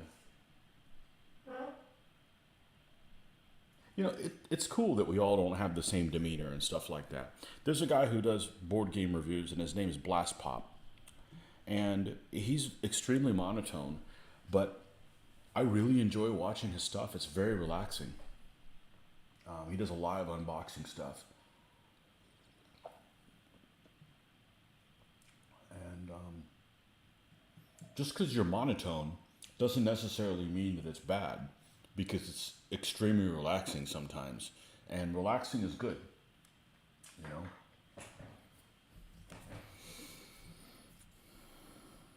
there's some good folks out there in the wargaming model building community, and I do like watching those videos. That's all the videos I'd watch, all that kind of stuff while I was working on my hobby. And then what ends up happening is, unlike the distractions that you say you do to me, you also do distractions, but your distractions, I'll go and I'll do something else, and I'm not leaving live paint. I like to call it live paint on my brush. When you're watching somebody's video and something's really interesting, you'll sit there and look at the screen and you'll be like, "That's really cool. That's really cool," while the paint on your brush is drying, and then you have to stop over. That's a bad distraction, and I don't really have any bad. I don't have any of those bad distractions when I'm getting pulled in different tangents, because I make sure that I find a stopping point and then go into it. But when you're watching somebody's video, it could be like, oh crap, and it's some people's stuff you can listen to, and some people's stuff you need to watch also at the same time, and that's the thing. Those are the things that you could cause and get the dry brush syndrome. So, yeah, there's lots of really good content out there, and many people have many different ways of going about it. Some people are over sensationalized. Some people do like videos that there's guys that do the Two Fat Lardies videos. They do really good videos, and I'm like, man, I could get into, what is it, Chain of Command? Chain of Command is almost good enough for me, almost, but still, it's die 6 system. The infantry is here or there. One thing, they have your whole squad, a couple die rolls, and they're all gone, and they just don't spend enough time on the tabletop. But the guys that do the videos are pretty good, except that one guy. They got I guess he's one of the authors. What's his name? I think his name is Richard. I like listening to him a lot. He's pretty cool. But he's got this little short dude that plays with him that he wouldn't last in our game group. I tell you right now, we kick his ass for being a cheater right off the bat. I don't know who he is, but I don't think he'd be a good fit for our game group. Little weasel dude. Oh, man.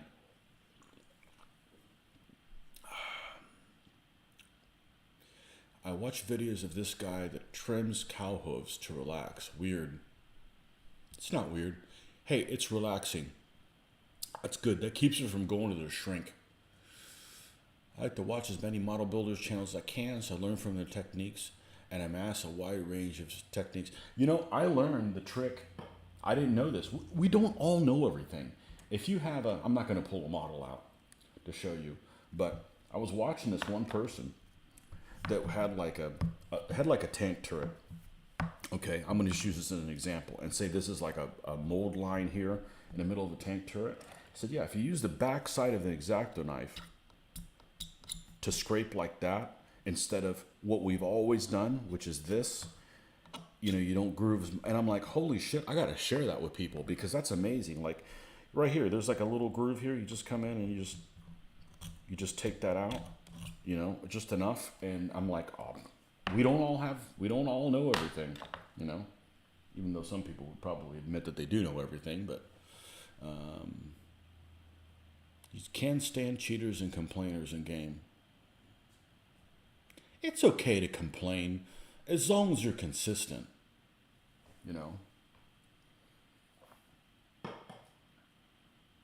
I had one guy we used to play with, and he'd bitch if you'd beat him, and he'd bitch if he'd win. And if you're bitching, guy's never happy. Guy needs to be shot and put out of his misery so he'd have a better life. Just no solution for this guy. But I'm telling you, out of playing 150 or so different people, it's like 2 people I don't ever want to play again. So that's pretty damn good odds. Everybody else is cool. So, And a lot of it is, I think, what you bring to yourself. Like, you watch our stuff, and I'm like, I better not go play with Tony and the group. They don't put up with any shit. That's right. We don't put up with any shit. We're here to have a good time. Play fairly, play honorably, and have a good time. So, isn't that the norm? Isn't that what we all should be doing? Yeah, that little weasel.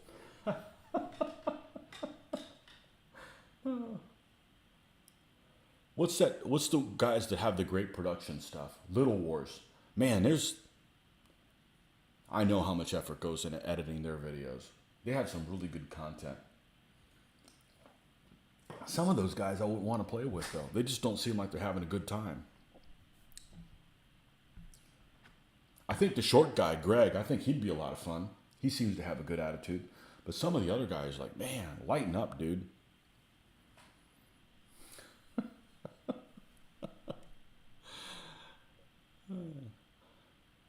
If you're complaining and you win, there's a game, something wrong. Magazine called Military Models is a good source. Yeah, I had a copy of one of them. Gave me I have one copy of it sitting around somewhere that somebody gave to me, and it was by a painter. It was I want to say it was a 1989 edition. It was this painter, which at the time was like state of the art, and I want to say his name is. He's definitely Tony, because that's easy to remember. I want to say his name is Tony Ireland. I could be wrong. But anyways, he's some guy. Yes, he's from the UK, where all the good painters come from. Or the vast majority of the good painters come from. And his German armor was just salivatingly good. I mean, it looked better than the real thing. And might have gotten his last. I have it around there somewhere.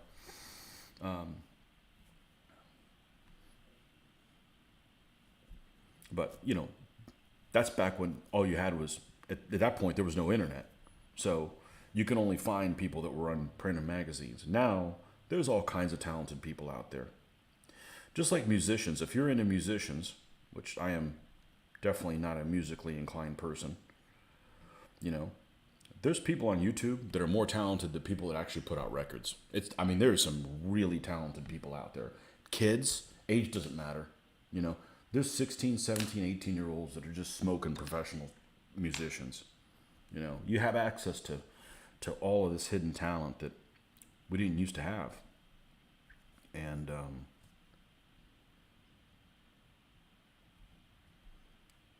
it's Tony something land. Maybe it's not Ireland, it's something land. Anyways, guy's brilliant. But, he's running the mill for what's out there right now on the internet. And I'm not saying that's not to poo-poo him. That's just to say that, there's that many good people out there. Like night shift stuff, and there's probably people that blow night shift away. It wouldn't be me. I'm just, that's what they do. So I'm not into painting things uber realistic looking. I think it's too much work, Those guys are actually not far from my area. I like their videos, but a lot of their group seems really snobbish. And the only ones who would like the game with is Steve. I think his name is. He seems fun. I think what Steve is.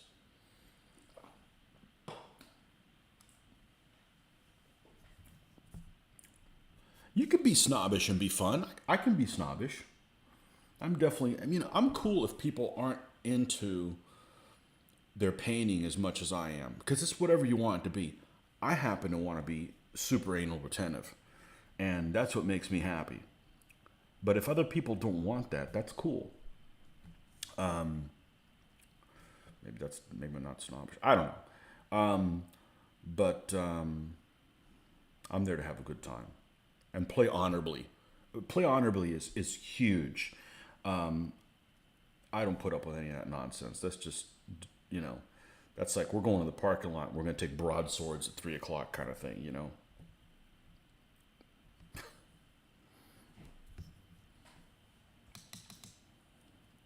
Someone suggested they had a bad experience at one of the conventions, and they wrote me and they said, hey, when we play at a convention, I want to supply all the dice because I had a bad experience. I don't care about, you know me. I'll see somebody, they'll complain about their dice. I've actually been in a tournament one time and somebody complained about their dice so much, they took it and threw it across the lampeter room. So what did I do? I stopped what I was doing. I went down there to fish that. I mean, it could have hit somebody in the head. Fished that dice and continued using that dice to play that person. The dice they complained about, and beat them with it. Because I piss on superstition. Now, if the dice is really broken, which is not likely, it's not broken enough to really make much of a difference, but I piss on superstition when it comes to stuff like that. I just don't want somebody telling me, I got to use a certain die. I tend to like to use a die that kind of looks like it goes with the army. But I'm like, it's one guy that was caught cheating using a fake die. Like, everybody knows who that guy is. I think I know who the guy is. That kind of happened before I got into DBA. And you just shun that guy, and, he wears that mark on his, he's marked for life as far as I'm concerned. Do I ever use inks on flags? They can add a lot of contrast. I don't. I find inks are difficult to control. I don't want to develop that skill set. What I've started doing on flags is, and I feel a little dirty about this, because I really do like to paint flags, is I've started painting them on computer and then printing them out. And the reason why is because flags are taking somewhere, they can take tens of hours to do one. And if it gets damaged, which is not that difficult to do, it's just a lot easier just to print out another one. So I'm still painting them because I still do kind of the same method that I paint with them, but I just do it on computer. I do it on, and it's real basic computer things because I'm not a computer oriented person. Like, I know how to use programs, but some programs are just too damn difficult to use. I don't want to relearn how to do all that kind of stuff. It's just not worth it, when it's, this hobby for me is stress relieving, not stress inducing. If I'm doing stuff that's going to stress me out, I'm doing it wrong for me. So no, I don't use inks. I had some Games Workshop inks that somebody gave me like 20 years ago, and I finally got rid of them maybe 3 years ago. I was just never going to use them. They're just too watery. I'm kind of doing inks the way I paint now. I water things down. I'm happy with my paint method. I don't want to keep changing it because then I don't have consistent looking stuff. If I did anything, I would paint how I did and then go in and thinly black line between things so there could be even more of a, I'm going to use this loosely, comic book look. But I haven't done that. I don't need to create things that slow down my process even more. But if I did that, that'd be the only thing I would do. Like, I'd go back and say, take this guy here, take these Bowman, and put a thin black line in between his belt. I mean, like really, really thin. And I guess I could do that after the fact because it's going to be in a recess and it's not going to be touched. And man, don't. I think you woke up a monster. All right, I'm going to try it. Let's try it. Let's try it on one. But I'd use regular paint.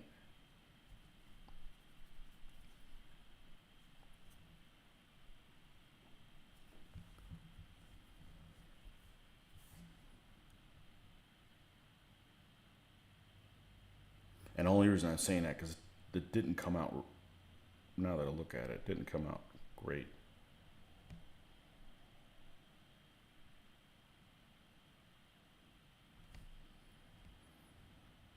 Yeah, just to add a little bit more contrast in between stuff. Now I gotta repaint everything.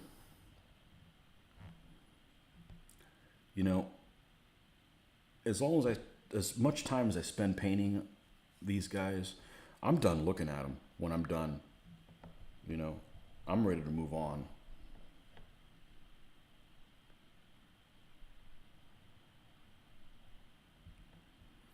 I don't even get that excited to play with them. I know it sounds extremely weird. Okay, they just add a little bit of contrast. I'll go back and do all that with all my armies. Now, you don't have to do it on every color, just in certain places. But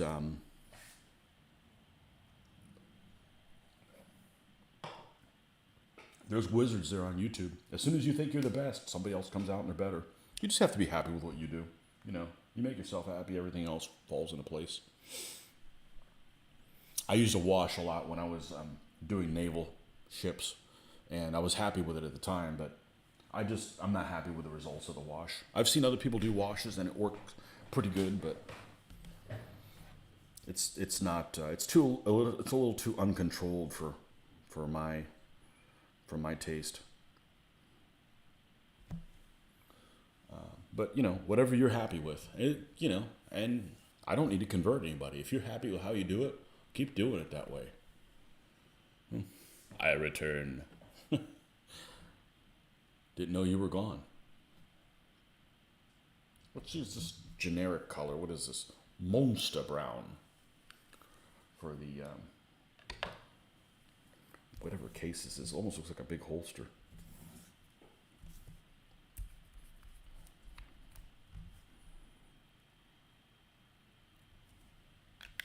I'm not converting anybody. You happy with how you do things? Do it your way. I don't care. I don't get off on controlling people. Nor do I like being controlled. Like, you need to do this.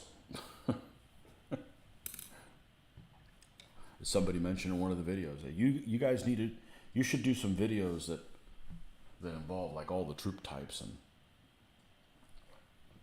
how they fight in. And it's not my rule. The rules aren't my responsibility to clarify. And you do all that effort, you always leave something out. And then you do it, and then other people in some part of the world that play it differently, because there's little caveats of how people play differently. Will pipe in, and you know, and you've wasted all of this effort, and I'm not really interested in converting anybody. You guys play it a different way in your part of the world, by all means. I'm telling you why we do it here, and I'm not going to convert everybody because that's not my responsibility. And I don't really, I don't care. You know, it used to bother me that we all couldn't play the same way, and I'm like, I'm just not going to win that battle. I don't fight battles I can't win. I'm really unsatisfying to do that. So, somebody else suggested, you guys should do an unofficial guide. I'm not going to do it. That's more effort than just coming up with your own set of rules, which I'm also not going to do right now. And all of that keeps me from painting, which is the therapeutic part.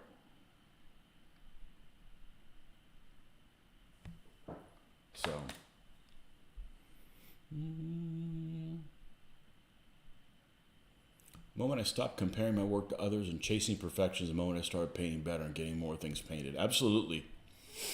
You sometimes use a gloss varnish on my horse flesh and matte on everything else to make the horses look like they're sweating. I used to use semi-gloss, 2 coats of semi-gloss. Sometimes the glare is better. Need some water, have to stay hydrated. Absolutely. You go through a lot of coffee when I'm painting. Yeah, I go through a lot of liquids.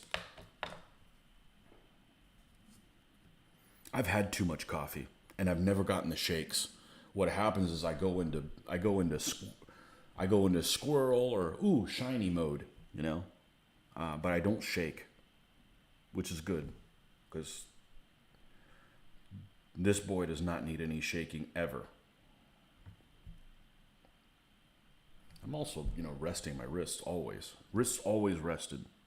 None of this mid-air painting like I've seen people.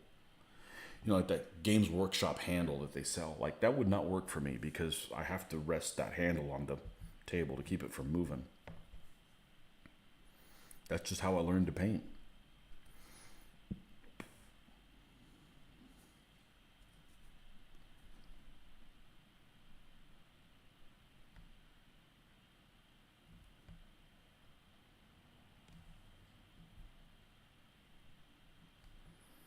All right, we got a sword hilt in here.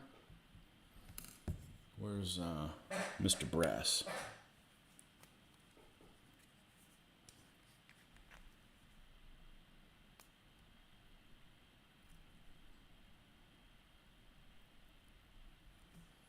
Yeah, Little War stuff, man. They spend a lot of time editing. I don't want to edit our games. It takes too much effort, and then you wonder what's real and what isn't. It ends up being like a reality show where it isn't really reality because everything's been edited to a certain point.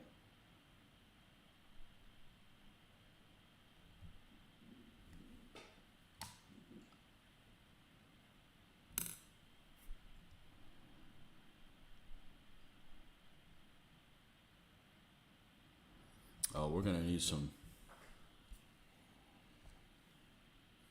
not iron breaker. The other one.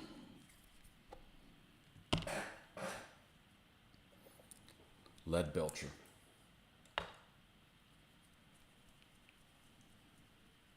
Games Workshop sells a lot of useless items and charges a fortune for them. People are foolish enough to buy this stuff too. I was going to buy some of their tufts, and then I realized they were made in China. Like, why am I buying $25 tufts that look cool, but they're made in China?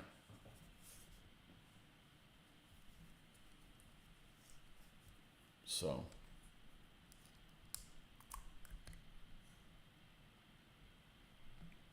I left them on the shelf.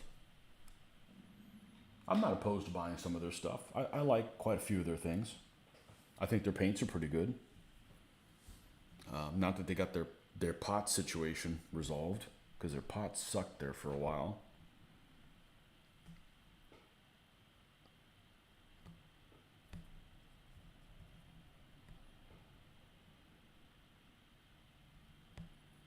I was on one painting group. Several years ago, I joined it because it had a cool name. And the first time I mentioned anything that wasn't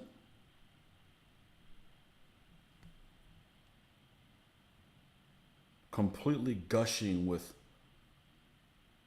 love for Games Workshop, I got jumped on and bashed. I'm like, I'm leaving this group. Screw you guys, you know. Every manufacturer something makes something that's could be improved, and you know, I'm not sponsored by anybody. I don't want to be sponsored by anybody. I want to be honest, and if you make a shit product, I'm going to call you out on it, you know.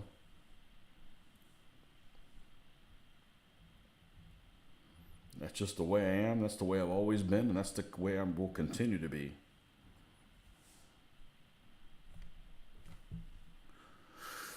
I think this guy could use some light blue and some of the harnesses. I think that would bring a little, or maybe a lightish bluish type color. Maybe not, doesn't have to be blue, maybe something like this.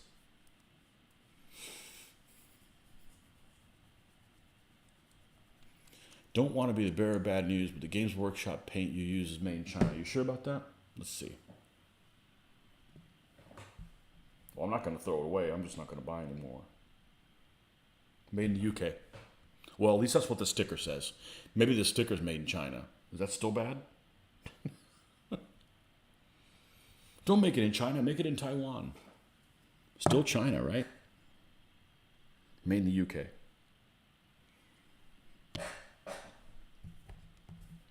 I hate to be the bearer of bad news, but you're wrong on this one. I'm sure I bought stuff made in China inadvertently. I at least try to look. Made in the UK. So. And they make paint here. The cheapest paint I have is made in the US. So I'm not, you know. Well, their stuff's expensive because they have to cover all the advertising. They have a lot of overhead. You purchased a lot from local store. When they stopped doing some brands of acrylics, I've experimented in oils and inks. I try to keep my business local to help town I live in. Yep, I'd rather buy it here too. I have a set of oil paints that I use in my skill model building. I do what's called oil dot weathering. I've seen that. It's amazing. It's really satisfying to watch. It's really satisfying to watch. I didn't know anything about it until I saw that. I'm like, what in the hell? And I'm like, oh, that okay, got it. Yep.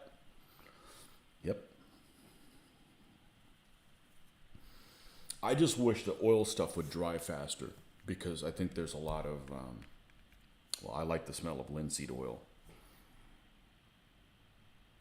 But yeah, I know what that oil dot thing. I've seen the dot painting too, where people take like a blank canvas and you squeeze like different colors. I'm like, what are you gonna do with that shit? And then you start pulling it down. I'm like, oh my God, it's a couple walking through a park in the rain. And that's actually one of the things that I saw. And I'm like, holy shit, that's amazing. I'm like, I'm just an idiot. What I do, I'm just paint by numbers.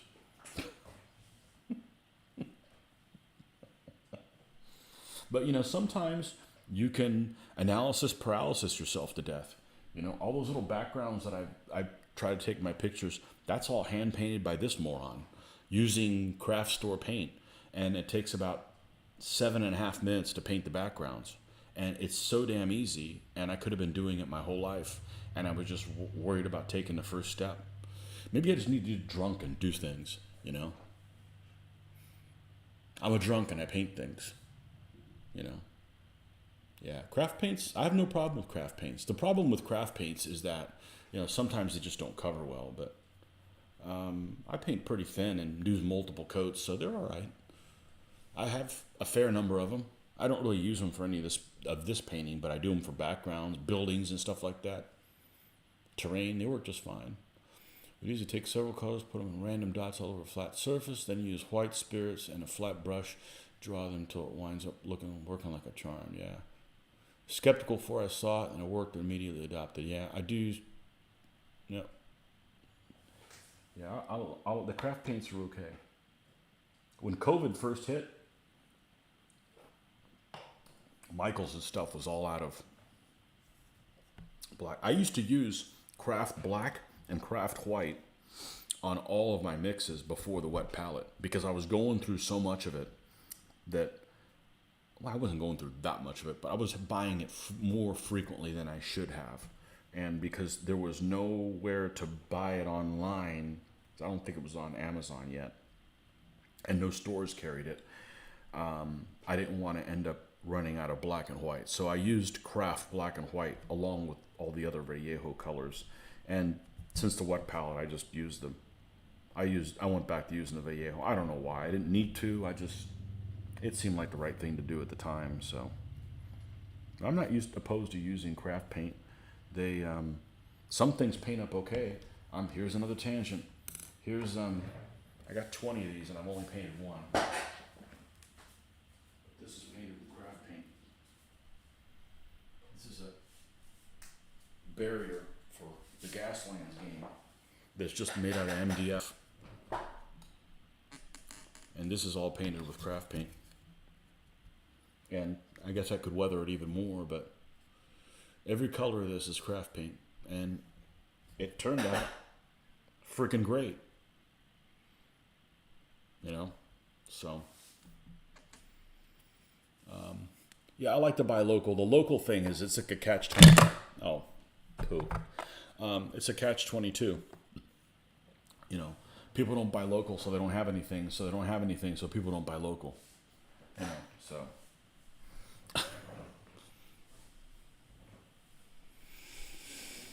Keep your business in town, keeps your town in business. Yep.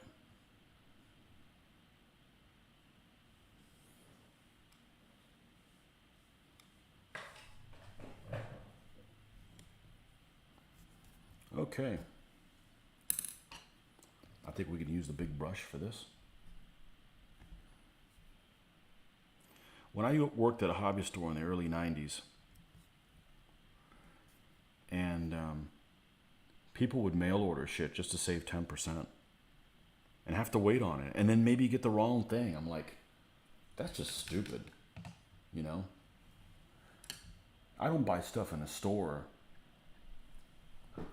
because it's not available in the store. But if it's available in the store, I'll pay more for it. I get it right then. And I understand why they have to pay more for it. They have overhead to cover. So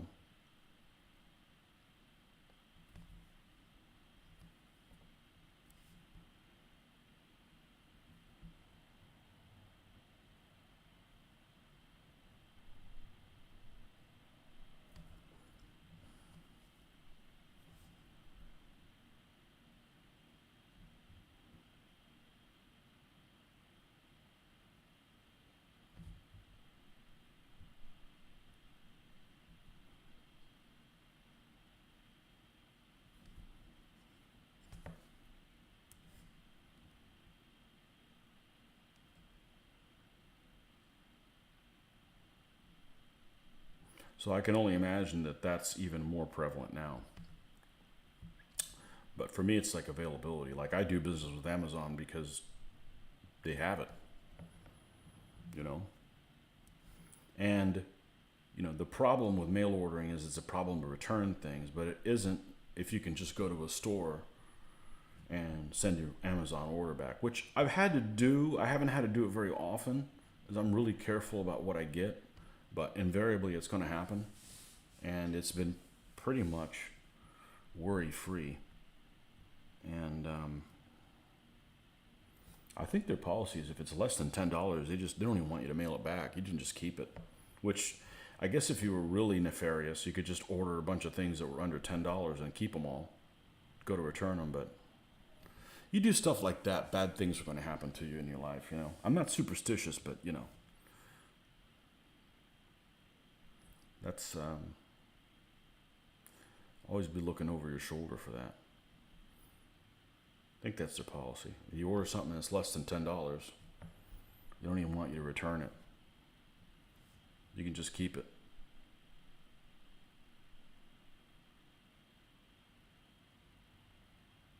I'm sure they probably took a lot of returns on under $10 stuff, and then realized, it's not worth the effort it goes through to get that stuff back. And I'm sure there's some people that probably do that. I would imagine you can only do that for a certain amount of time, and they don't accept your returns anymore. It's like, oh, you're that guy who likes to return things. You're probably that same guy that orders a steak and then don't like how it's cooked after you've eaten half of it and want your money back. It's a hell of a way to live your life. I would love to retire there, but I doubt it'll ever happen. Love your island, often referred to it as my spiritual home.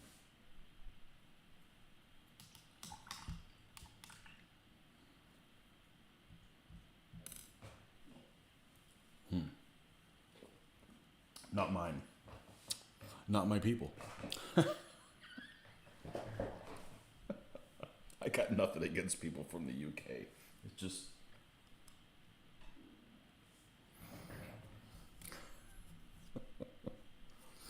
You guys had a chance for it to be my spiritual home, but, had to put up a fight in 1588. Bunch of dicks. Nah, it's all good. The land of toys, that's what I call it. All the stuff I want's made in the UK. All the miniatures wise.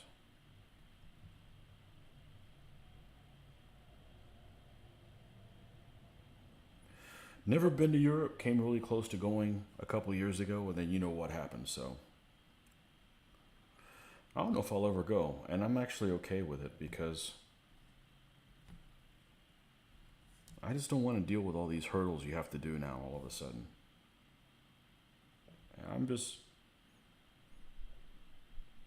Vacation time is so far and few between, and it takes so much effort to just be able to leave your place of employment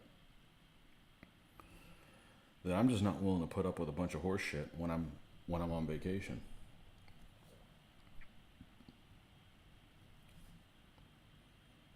And I can't imagine. It's bad enough trying to take a week off to take 2 weeks off in a row. I gotta wait till I'm retired or something.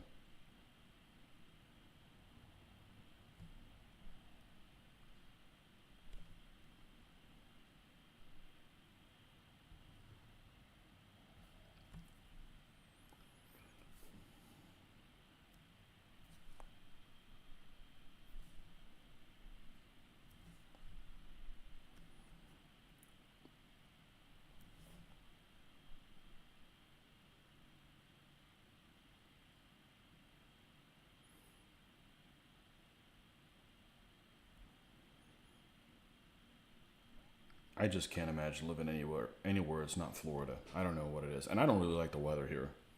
But I think it's the idea. It's the psychology of it.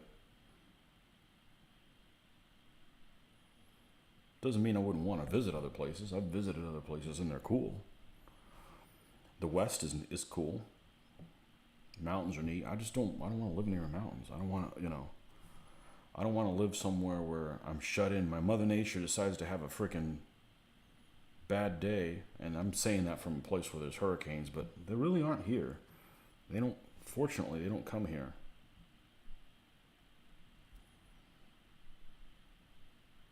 I don't want to be snowed in.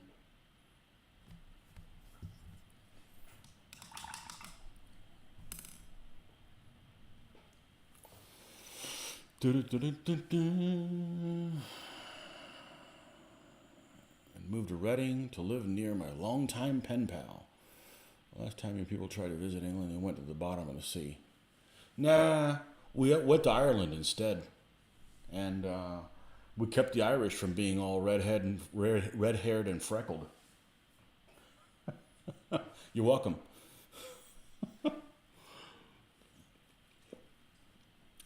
They actually didn't lose that many ships. I don't think they lost very many ships until they had that fire ship attack.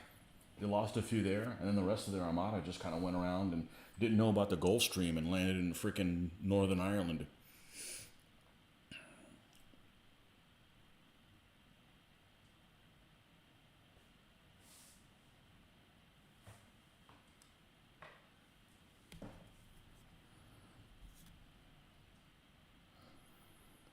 Okay.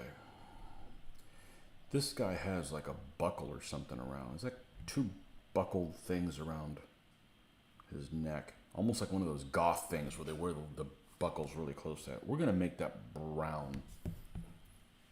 We're gonna assume that that's going to be some kind of a leather color. So we'll go with that.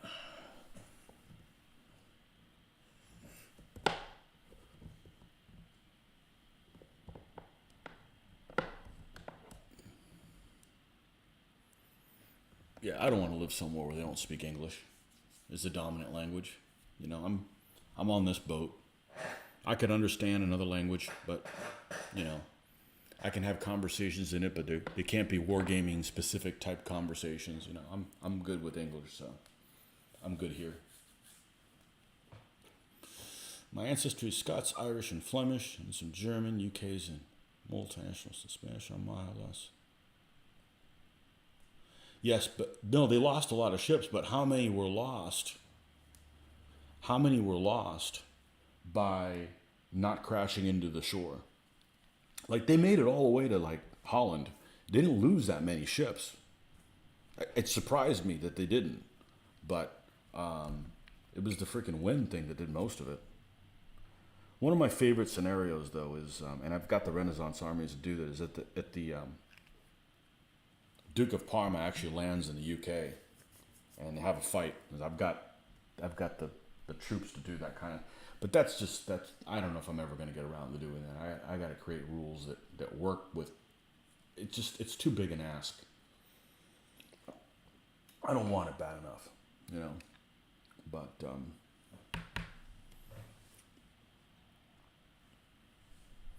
yeah, I was actually surprised how little, because I've read a couple of books on the Armada. I was surprised how little ships actually got sunk before they had to basically leave the Low Countries. And the rest is just all because of didn't know about the Gulf Stream. Who'd have thunk it, right? What are we doing? Oh, we're putting we're putting the thing on the other thing.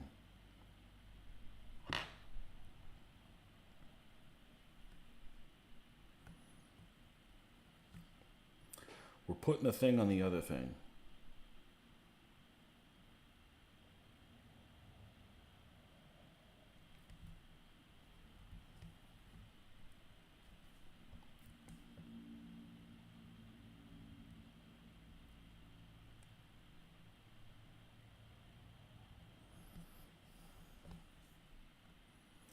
I actually don't like playing my people in games. It's too personal. I gotta win. I feel bad if I lose.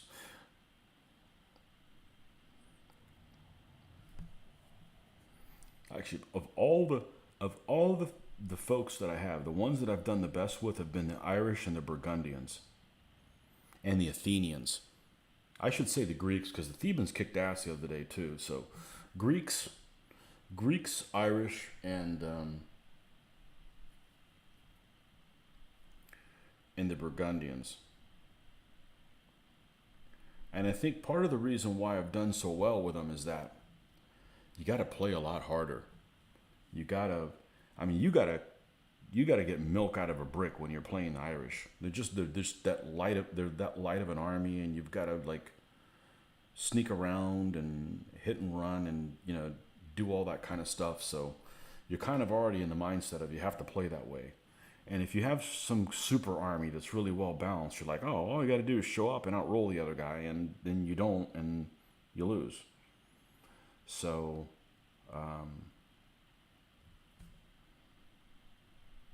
yeah, especially the Burgundians, man. You got to play keep away with all those bowmen that they have.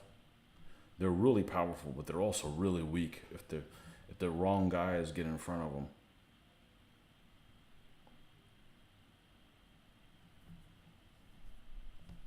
And those games are long. Games with shooting, where you're trying to like, let me get two guys on one so he can't reply and that kind of stuff. They take a long time to resolve themselves. They're epic games, but they take a long time to resolve themselves.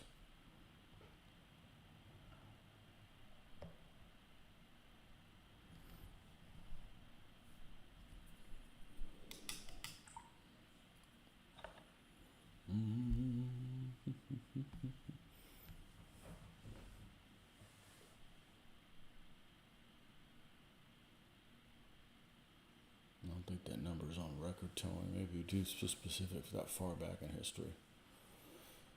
Yeah, cannons didn't do much damage. Yeah, that's what surprised me. They didn't. They didn't. Certainly the Spanish ones didn't, because they were outranged. They were outranged and outmaneuvered, both. So. Oh yeah, that sounds right. Nightmare. Yeah. It all worked out okay. We would have just taken over England and run it into the ground too. We don't know how. We're not really good at spending money. We're really bad at that.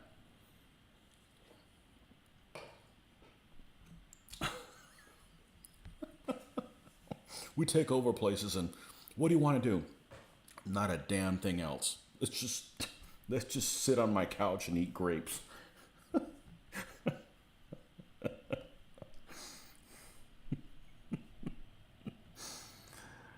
Oh man.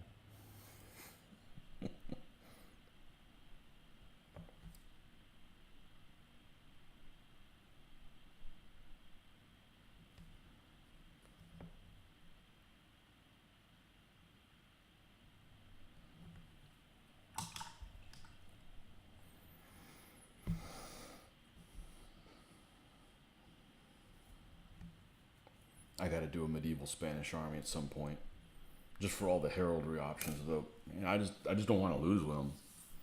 Maybe we'll do them, and there's some historical battles we can do with them, like Nájera and stuff like that.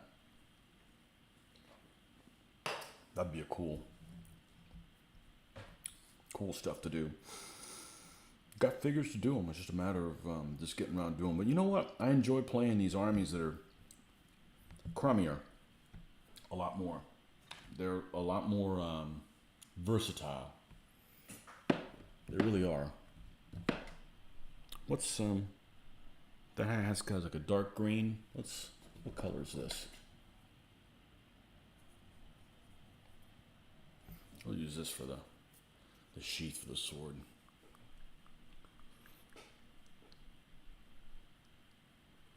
You did a game night called Dark in the Skies or something like that. Yes. Yep. You have to have a minimum of a certain amount of shooters. Those games just take a long time. They're great games, and you learn a lot about shooting when you play them. But they're not fast. They don't move fast. El Sayed. Yep. That was my first DBA army.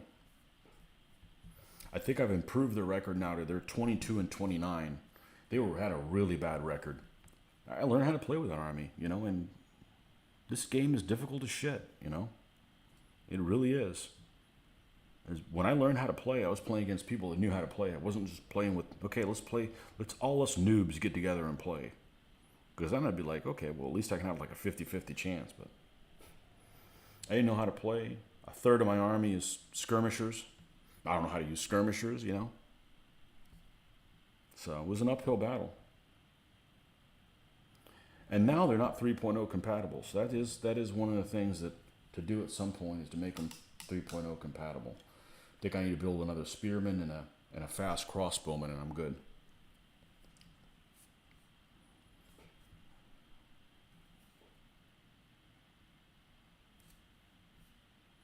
That's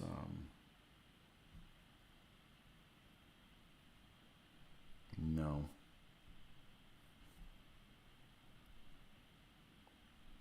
No. I guess gray is kind of the color to do for the handle. Let's do this. A little bit of white. A little more than a little bit of white. I gotta go to the bathroom again. I pee so much. I drink so much all the time. Well, I do anyways, and then, I'm talking, so. All right, let's go take care of that, and I'll be right back.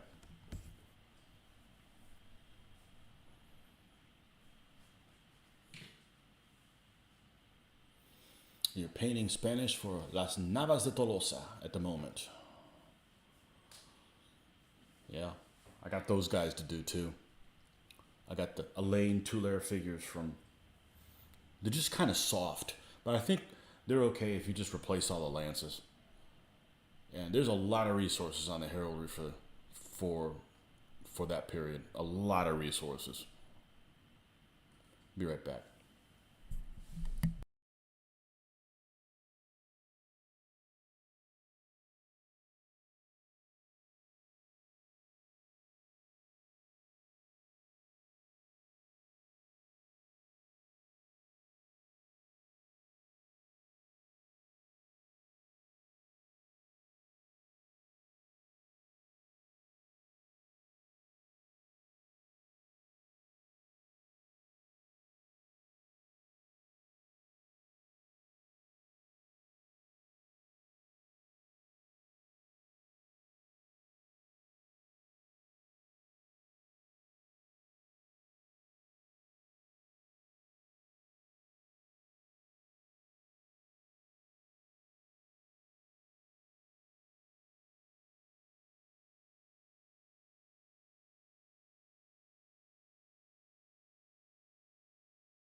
Snack time. Better out than in, Tony. I don't know what that means.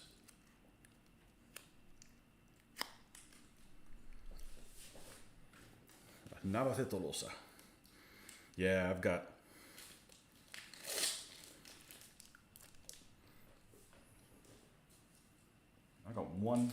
a feudal Spanish army. B. 335B. It was the first army I did. I got the troops to do C. And probably most of them to do the really late, the Trastamara type Spanish.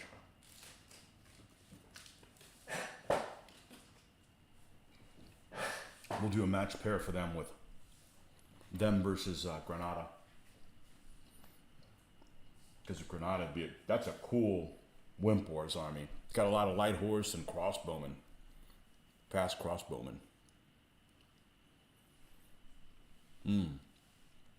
Bathroom breaks? Yeah. Yeah, I can hold it, but who wants to be uncomfortable?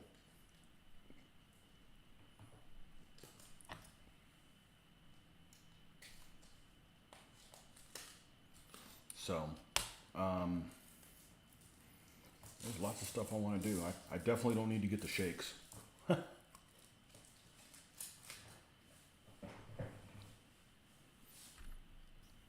we close? We're kind of close to finishing this guy. I'll be happy as a clam I get this guy done this morning. It's looking likely now. Oh, so I could fantasize about building an artillery piece. I might just do that. You know what I'm worried about the artillery piece? Gluing it.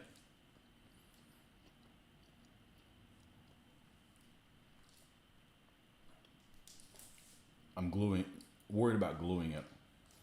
Because I just don't have a lot of confidence in the glues that I have for that. I mean, I could use epoxy. It just takes too long to dry. I could use super glue, and sometimes you get a good bind on it. White glue, forget it. I'm not using white glue. I ain't got all week to dry for that. Wait for that to dry.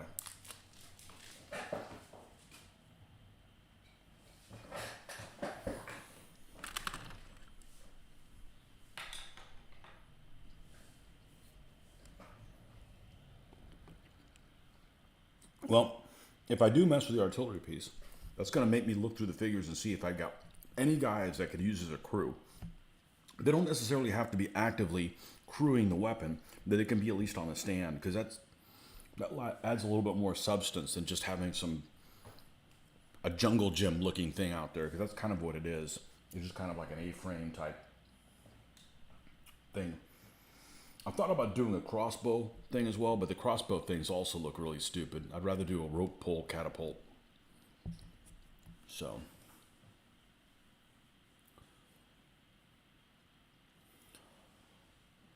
Why don't you try pinning the pieces? Oh, I'm already tired thinking about that.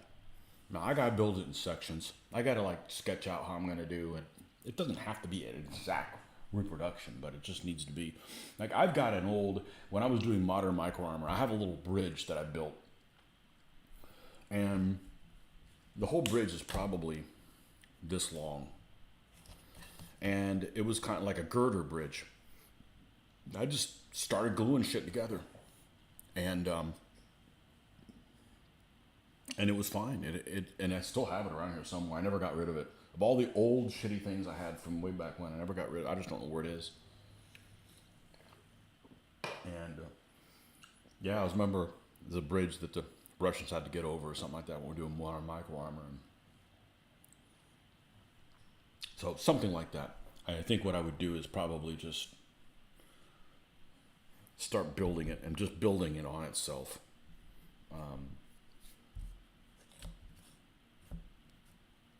Yeah. Maybe we'll do that today.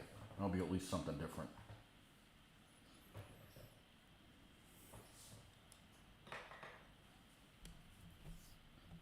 I got lots of super glue, just need the green Zappa Gap for that. Kicking it like it's the early 90s. Green Zapagap. CA++.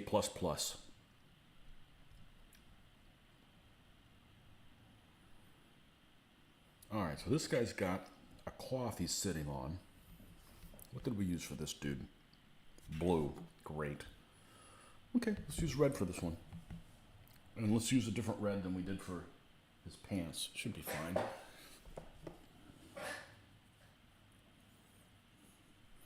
Yeah, I'd want to build a big crossbow, but the crossbows of this time period are kind of like in a frame. So if you imagine almost like a bed frame closed in from all sides and then a crossbow inside, it's like, it just doesn't look like what I would want it to look like. I'd rather just build a rope pull catapult. I'd rather build a counterweight catapult, but I definitely want it to fit within the confines of the 40x40 stand. It's a pain in the butt to have a stand that does not fit inside of it. When it comes in contact with it, it's annoying to have to say, oh yeah, by the way, this guy's really here and not here. You know, I don't want to build it oversized. I would rather have the model extend past the confines of the 40x40 than have a larger stand that's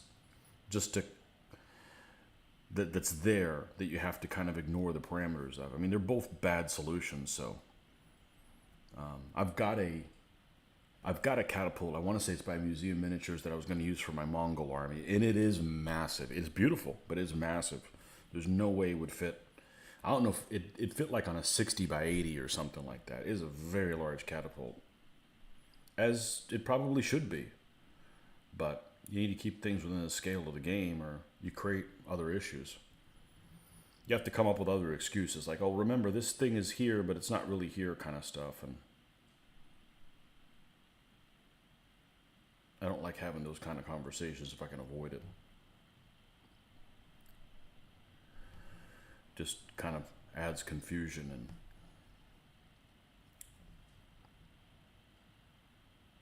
well, that's about as far as we can go with this brush. And you couldn't get very far with that one. We gotta call in the reinforcements.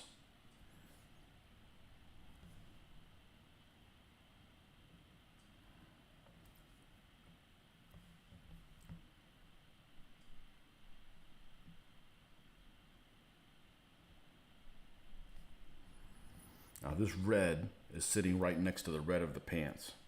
So if you do something like that, you got to make sure that you make them different enough that they can stand out from each other. Or it may not have the desired effect that you're looking for.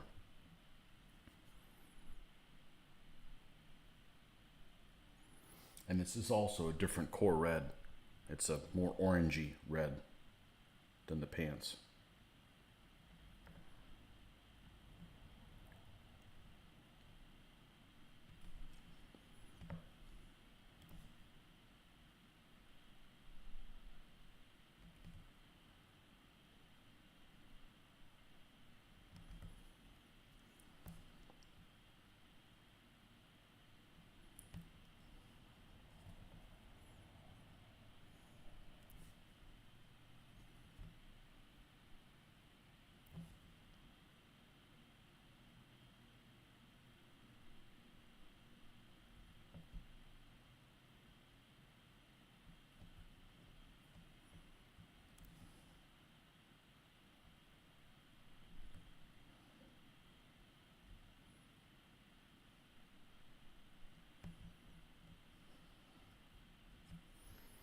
And no, we don't want to highlight this with yellow. We want to use white.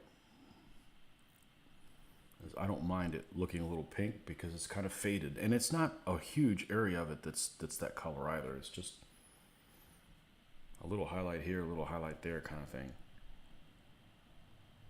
No, we need more contrast than that. The white already dried up again. Bastard.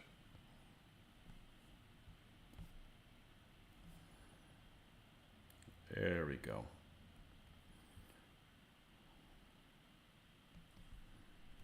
There we go.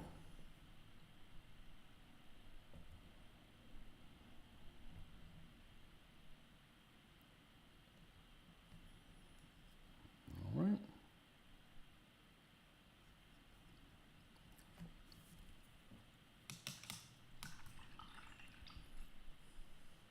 Horse mane, hooves. What would we use for these?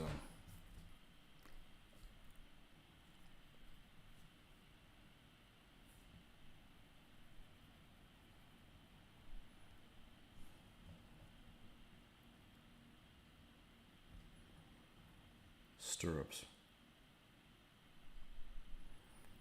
I think I read about these guys recently. It said they didn't use stirrups. I don't know. They're molded on there. I'm not taking them off. I'm moving along with it. These guys did.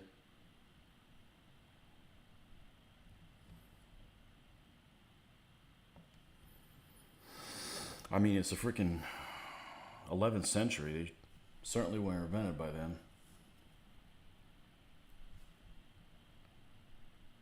Maybe it was somebody else I was reading about, not these guys. I haven't read about anybody else recently, though, so kind of struck me as odd.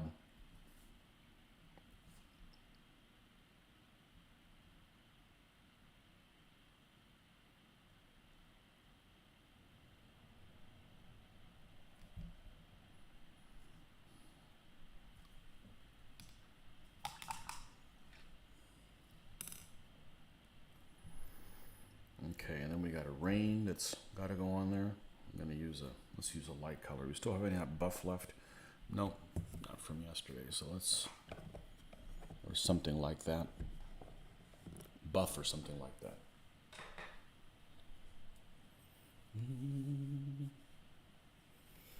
Work in the mornings. Must bid you all good night. Uh-oh. All right, we'll see you next time, Dirk. Mr. Bryan, you just got home for the first time since before recon. I don't want your job. Oh, that's horrible. I hope you're paid well. You probably are, I'm sure, doing that kind of traveling. Wow. Yeah, you can't really paint on the road, can you?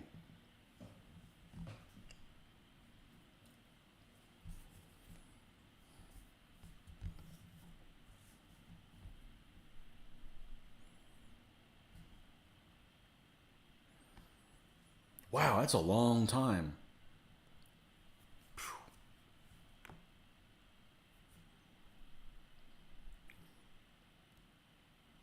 And when I went to recon, I threw something out in my neck. I was in pain I was good the first day until I slept there.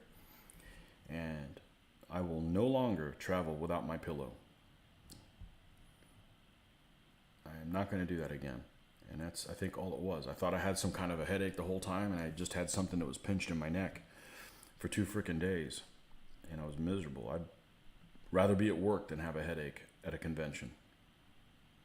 So I will be traveling with Le Pillow from now on. One that has a little bit more support. Took a paint kit and gave it a try, but no, not really. Yeah, too many things have to fall into place. You got to have the paint, you got to have the lighting, you have to have the table at the right height.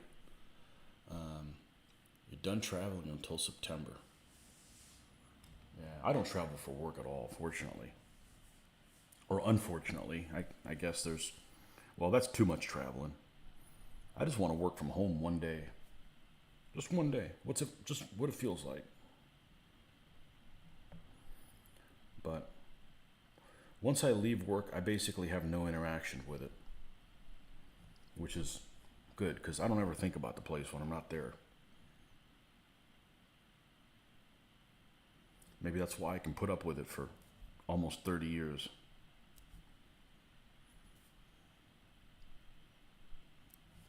$28 years?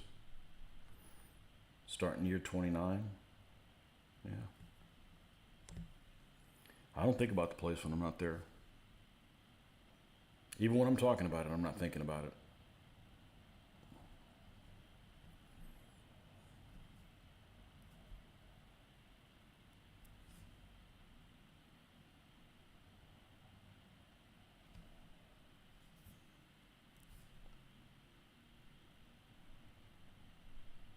That explains why I haven't seen very many posts of you doing 3D printing, because you were on a roll there. Unless you've got the problem that a lot of 3D printers have, which is that their machines broke. or it gets clogged or something like that.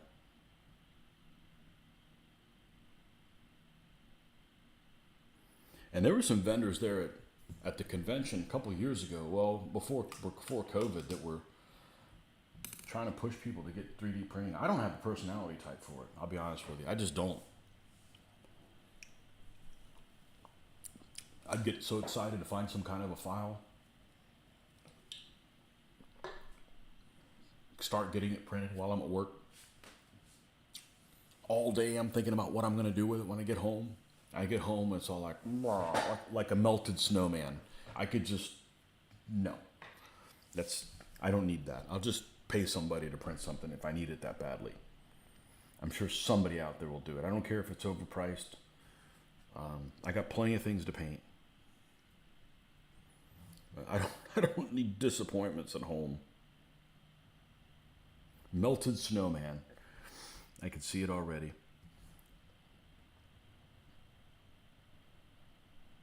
Just going to be like CAD. I took computer-aided drafting. The first session it was ever offered at Santa Fe College.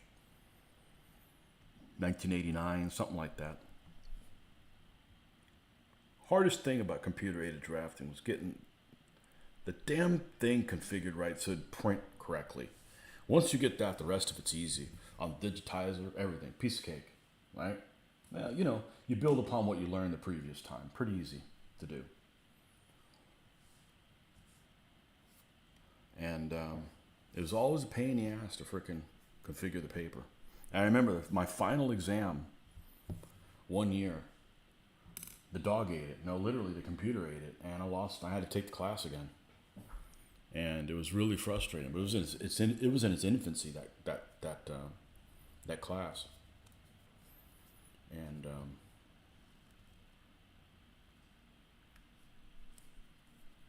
yeah, configuring the damn paper.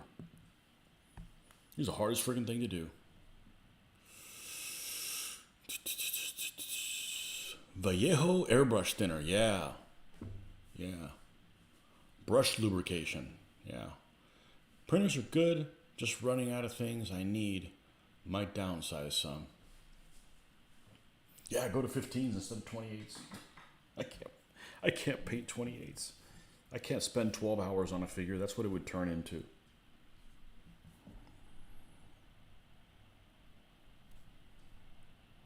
A lot of people have a problem with storage. I don't have a storage issue. I don't have that many things. Stuff doesn't take up that much space. I guess a lot of people don't have a dedicated room for that. I got a dedicated room for it, and I don't game here. So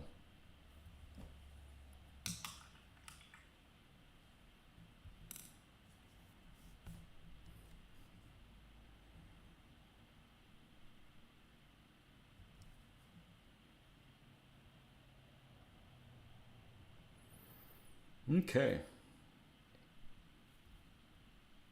Horse mane time. Let's go get,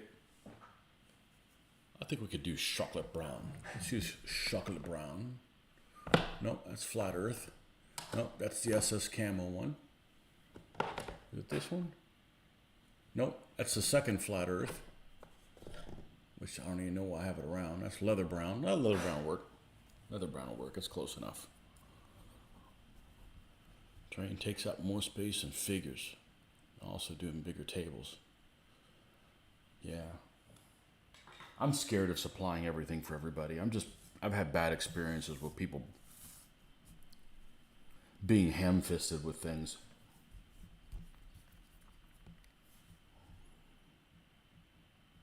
That's one thing I like about pretty much in this game. You can keep other people from touching your things. You know, and I sometimes break my own stuff inadvertently. I don't want to, but, you know, it happens. But at least I can scold the person who does that.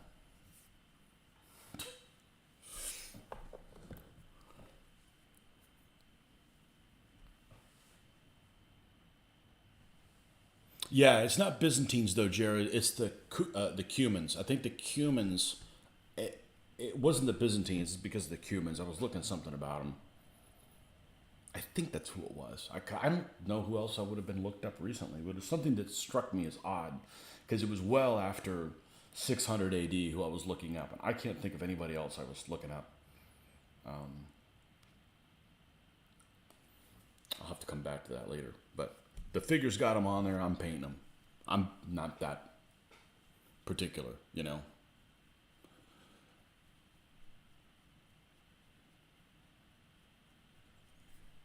Of course, what I read might have been wrong. Regardless, they're getting painted because they're on the figure. I'm not gonna.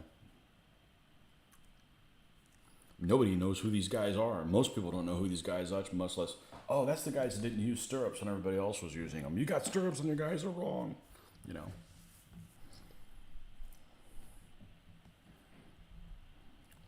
I don't care if somebody would say that. I've got no problem telling somebody to get lost. In other words, in different terminology. Yeah. Get out of here and take your mother with you.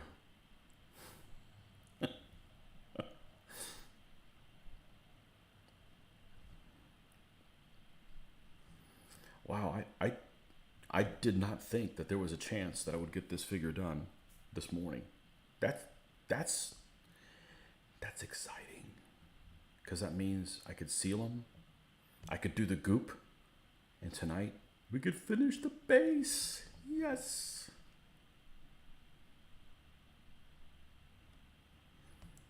And that's even with all the World War II distractions we had this morning, which I don't call them distractions. We're still here doing this.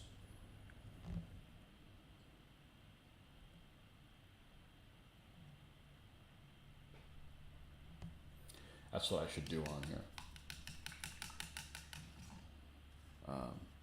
You'll see things on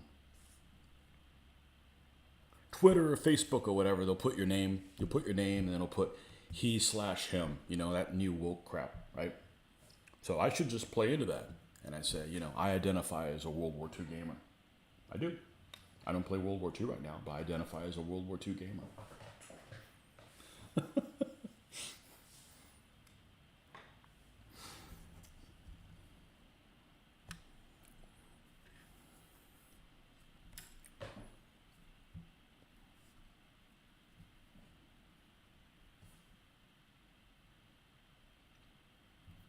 Let's add some more of the core color on here. Oh, this will turn out nicely. I did my first army. I did my feudal Spanish.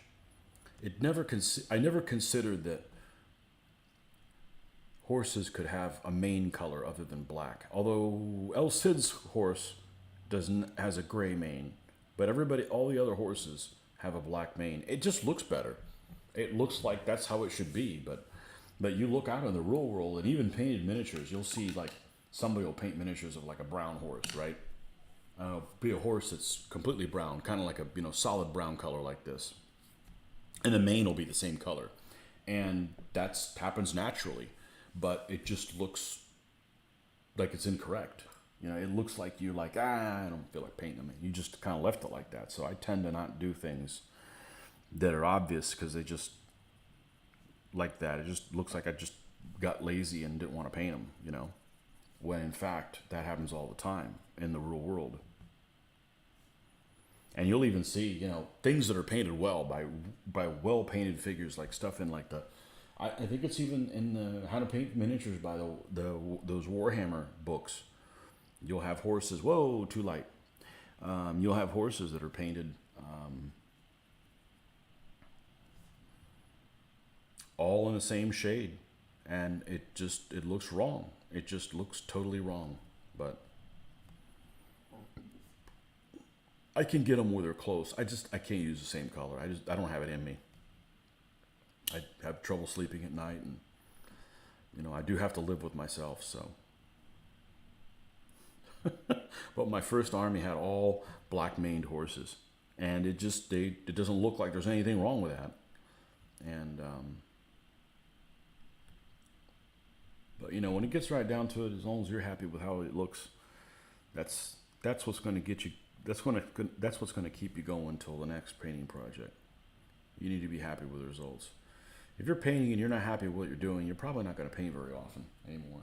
I'm not going to put socks on this guy. This is going to be A sockless horse. We'll put something on his forehead. We'll give him a star or something like that. Give him a gold sticker. Where is Stone Gray? There it is.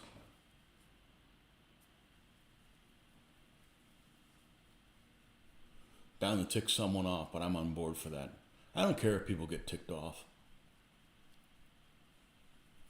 Some people just get upset about everything, so you might as well just make them happy. Just give them, make it easy for them. They don't have to find anything they can be complained about. Give them something.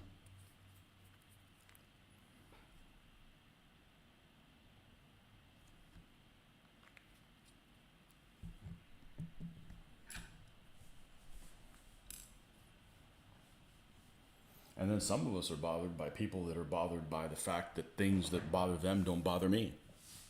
That's bothersome. You should be more worried about XYZ. I'm not. Oh, there's something wrong with you. No, there's something wrong with you. Why are you worried about everything?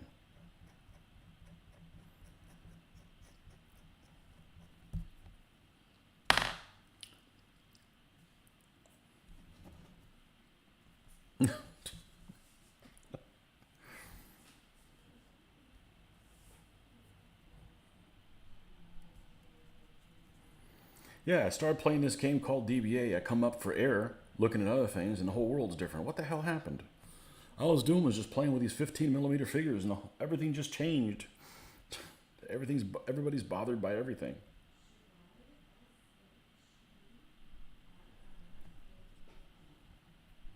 Oh well. Some of us don't have any trouble falling asleep at night. And every day, man, you turn on the internet and there's something new. The other day it was, we're going to have an encounter with intelligence life as soon as you think. And the whole article is basically that, scientists are creating this AI that eventually is going to think for itself, and they're going to outthink us, and we think they're going to think like us, and they're actually not going to be considerate, and we're going to have to fight them. I'm like, well, what's the purpose of this article? So you don't sleep at night, or should we go out and kill all the scientists now so we don't have this problem? Like, you're developing this AI, we'll just go and take out all the scientists, since they're ultimately behind this. What's the point? Or you'll have these articles like asteroid barreling towards Earth, or there's a chance that we'll have an asteroid strike within 20 years. You look at the article and it's like, yeah, it's an infinitesimal chance of that. You're spreading fear. Like, people have like real stuff to worry about. Like, how are you going to complete that task your boss wants you to do on time and shit like that, Fear mongering. That stuff doesn't stick to me.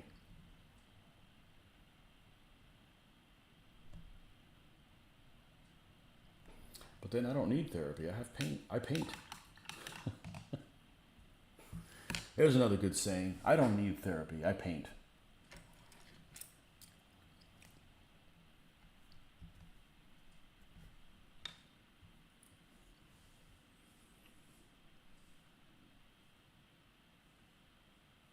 You'd think they had them. I do too. I may have misread something. I'm going to find that today, though, because that bugs me. It was so obvious that it was like, what? That's crazy. You don't paint or model for someone else. Do it for me. Make yourself happy. You do detail you want. Yeah. And I don't comment. There's lots of things I don't like all the time. If you see somebody that somebody painted something and you absolutely don't like it, you don't have to tell them, I don't like that. Just, you also don't have to pretend you like something that you don't. Just shut the hell up. It could be, somebody's therapy. So this person could be trying to do as good a job as they can, and you could dissuade them from painting anymore, so they'll have to go back to being a serial killer. You just set a killer on the loose by complaining about that their painting didn't live up to your standards. Think of society. Shut the hell up if you don't like something.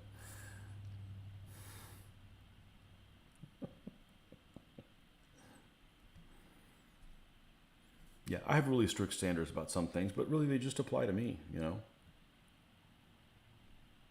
And likewise, there's some other people that I hear them say all the time, oh, I don't want to see pictures of that because it'll make my stuff look like crap. I see things all the time that are painted that I like better than my own stuff that I paint, and I find it invigorating to like, okay, I can do better than this. We can kick this up a notch, you know.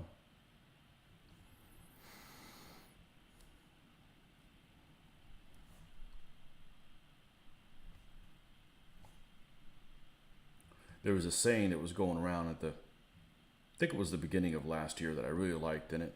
It was really simple and succinct. It was, you do you, you know, which kind of sounds like it'd be something, a different kind of a saying. But yeah, you do what you're happy with. You know, leave other people alone.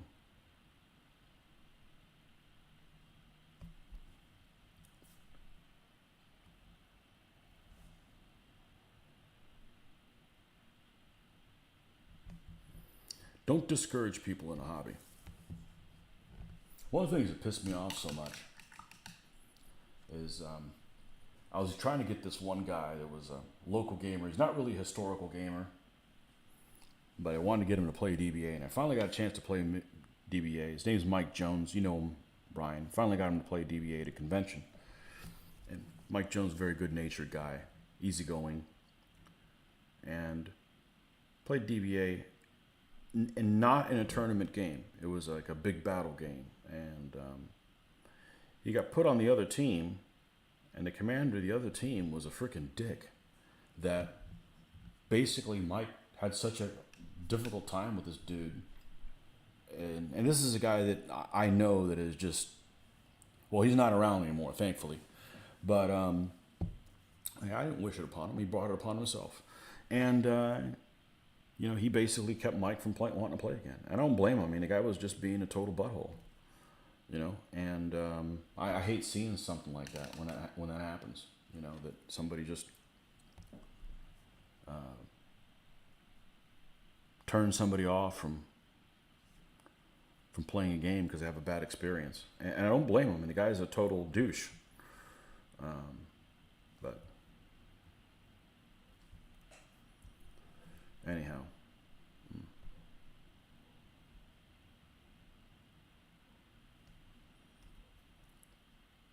Doesn't happen very often, fortunately. But, well, here's my lazy point. I got a similar color. I'm just going to paint this little, I haven't painted this little strap underneath the horse. We're just going to paint it this color. Who cares? You can barely see it anyways. Because this is damn near the last thing I've got to do on this figure. Although I'm probably going to take some of this Russian brown. Oh yeah, we're alive here. Add some white to it. Let's do a little bit of highlighting because I'm going to put a little bit of a border on this thing he's wearing. I need a little bit lighter than that. There we go.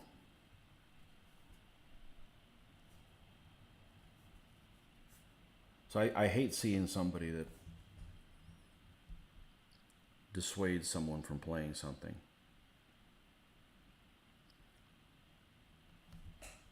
You know, and it's just that dude being that way.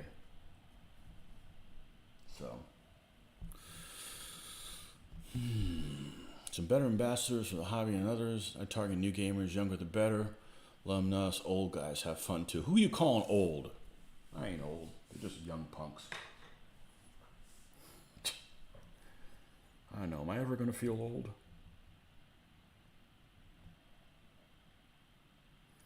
I'm 25 with 25 years of baggage I don't want to put up with. I don't put up with that shit. I never feel old.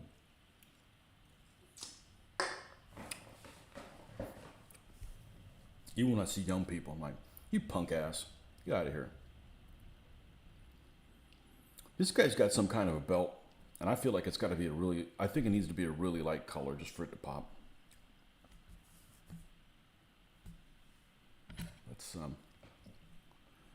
Let's go with, what do I have here that I can use?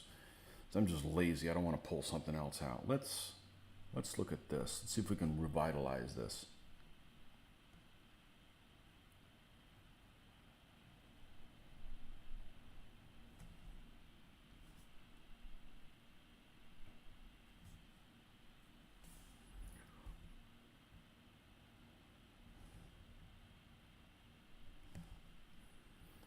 And then let's not forget to do the dude's hair.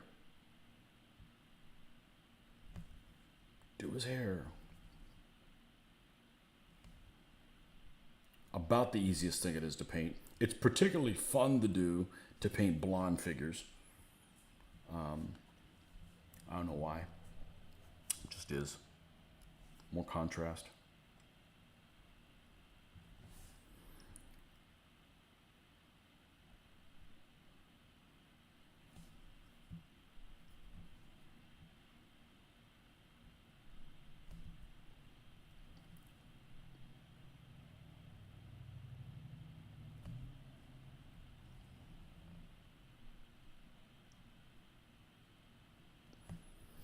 Yeah, I'm not an old dude. Old dudes don't have fun playing. At least that's what it was growing up. The old dudes, when I was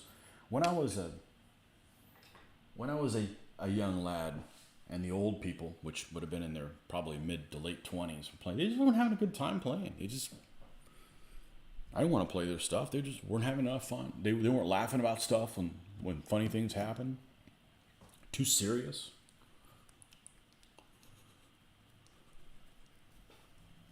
You feel it when you visit your daughter. I'm not going to visit my daughter. Solved. I feel old when I do heavy lifting. My elbows are shot, and man, do I feel it when I do heavy lifting. I have a lifting story. Ooh, I got to go back. I missed a few things. Oh, shit. Especially like when father and sons get in my games at cons. Watching the light turn on is rewarding. I'm still a young guy, still in my 30s. I hate seeing people in the hobby telling others their painting is bad. Everyone I've seen doesn't paint their stuff or paints horribly.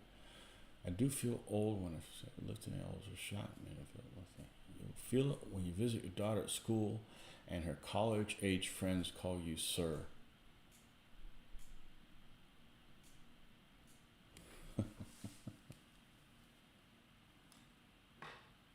I'm really bad at telling, and it's worse every day.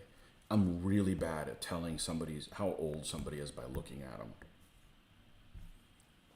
I'm really bad at that. I'll have to ask my daughter, how old is that person? And she'll have a better clue. I won't. I just don't know. And I don't know that it's one way or the other. It's just, I see people my age and they look 20 years older than I do. You know, so I'm lifting story. All right. So my daughter's allergic to grass, and I had to pick her up the other day for some pictures, and I've never been able to pick her up so easily. But then, I'm going to the gym every other day now, so it makes a difference. I'm using muscles that I've never used before. So now I'm aging the other way. So pretty soon I'll be in a diaper. Oh wait, that's not the desired effect either.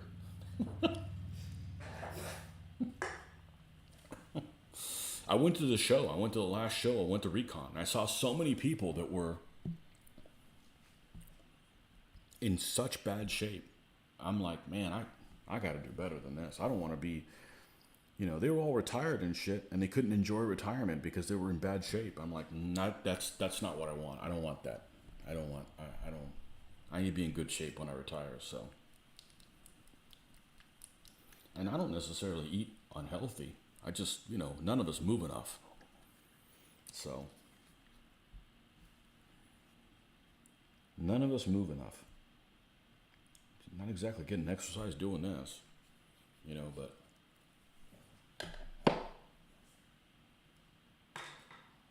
And no, I ain't running. Somebody better be chasing me if they're running. They're doing all that crap. That's extreme. I've never run.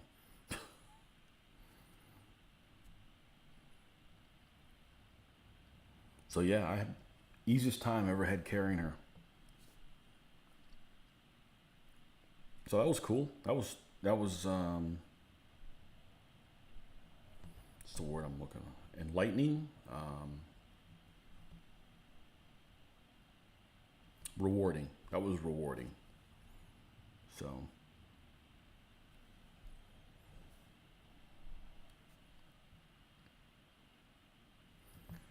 Like, if I can't get in better shape when I'm 50, when the hell am I going to do it? So,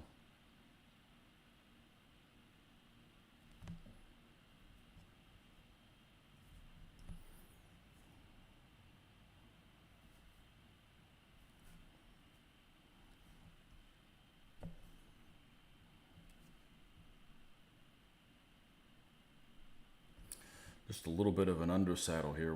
I just did a little bit of blue here for contrast, and this is damn near the last thing I got to paint on this guy.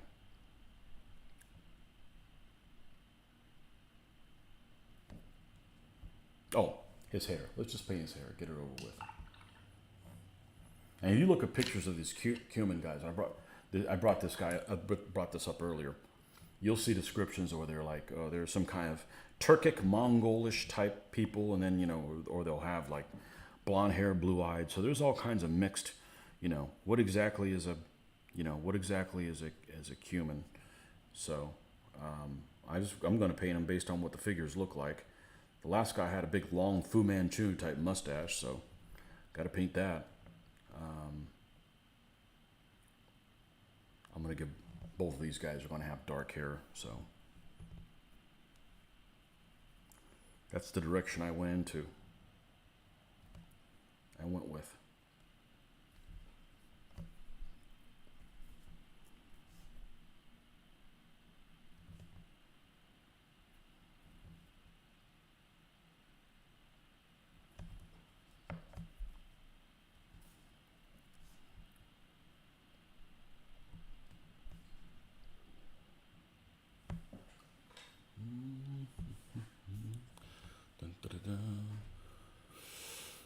And you guys, well, I want to get a lot better shape. 10 years ago, I was walking everywhere, and then I stopped doing that, and health issues start popping up. Yeah, just walking. I mean, you don't have to do anything crazy, you know?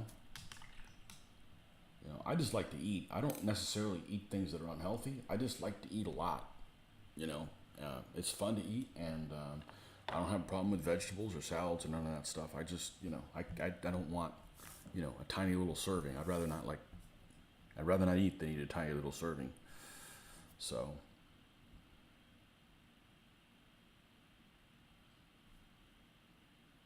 God, I hate doing this, but this horse needs some white to its eyes. I don't want him to look startled, so here goes.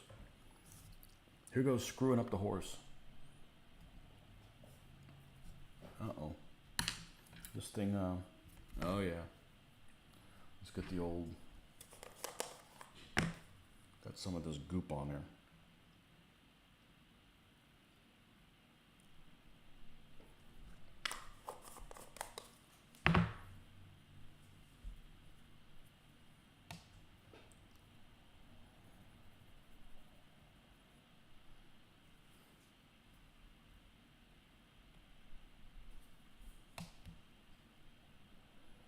I hope somebody's selling the Winsor and Newton 7s at Historicon. I need to give one of those a try and see if it's all that in a bag of chips. But I just can't buy a brush without seeing them because they're all different.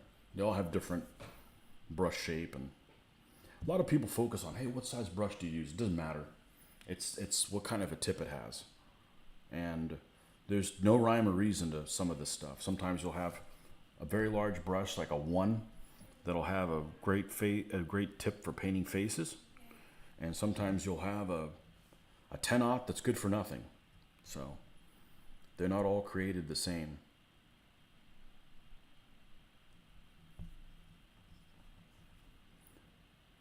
All brushes are equal. Some brushes are more equal than others. Aha!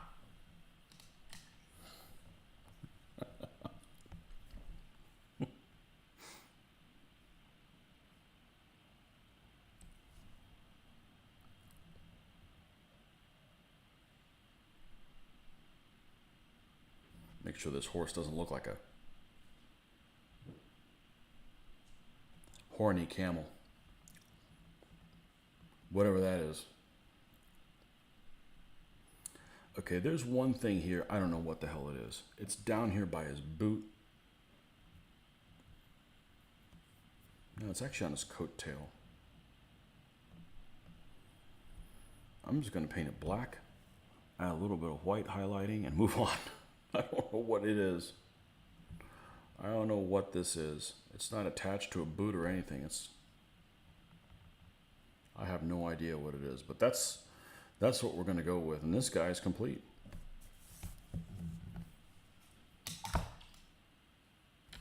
Human number 2.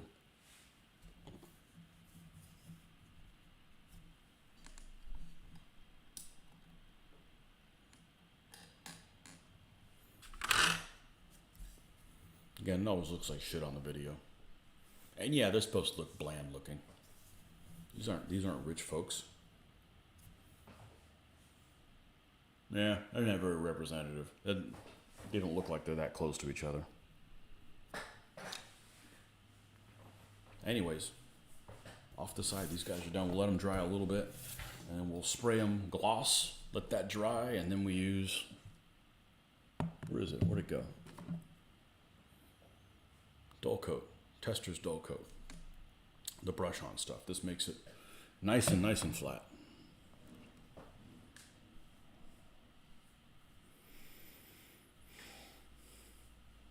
I think a thinner to acrylic method with them work well.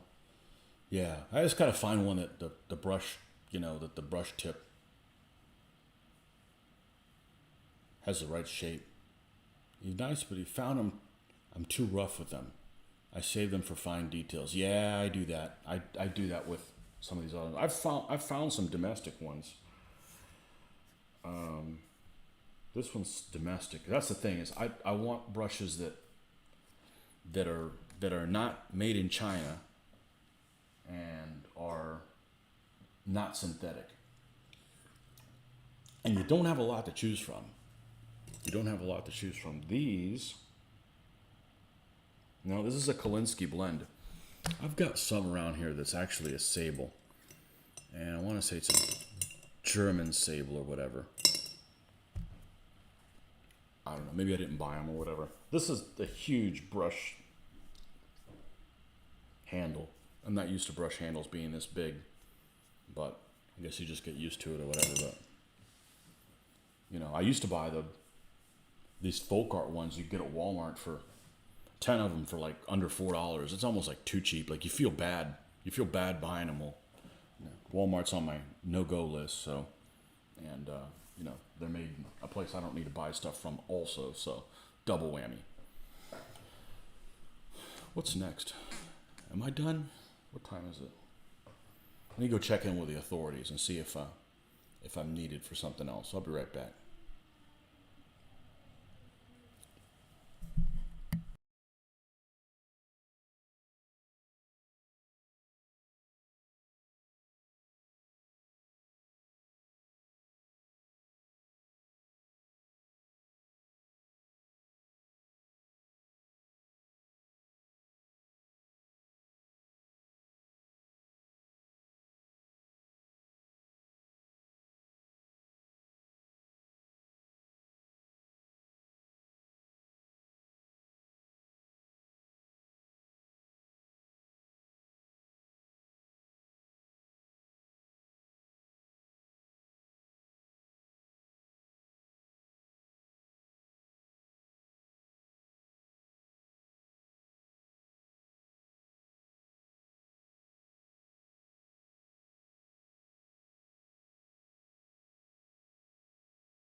All right, I'm going to go sign off. I could have stayed on here, but it's a good stopping point. So we will catch you guys next time, and hopefully sometime later today we will have these finished CUMANS left. I always called them CUMANS until lately, and I'll have to find that reference to see if that's the people that I read about that did not use stirrup. You know what? I'm gonna look that up right now. And see if that's who it was. We should be able to, and I would have done a search for human horseman and see what that brings up.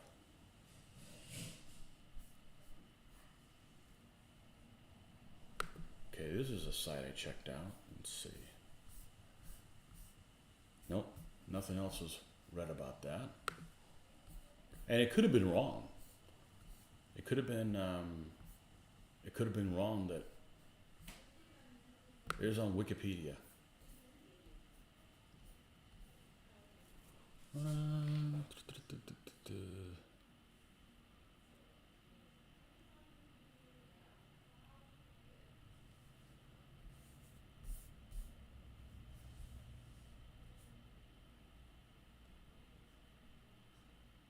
Yeah, I'll have to look it up and see if that was. There's somewhere I came up with it. I think it was the CUMANS. It just struck me as like, man, it's awfully pretty late for them not.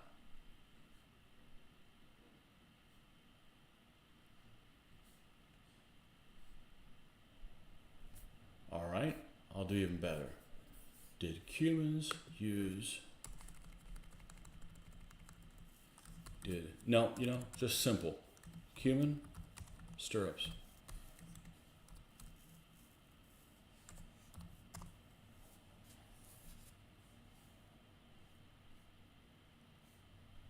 Yeah, it was somebody else then. It wasn't CUMANS.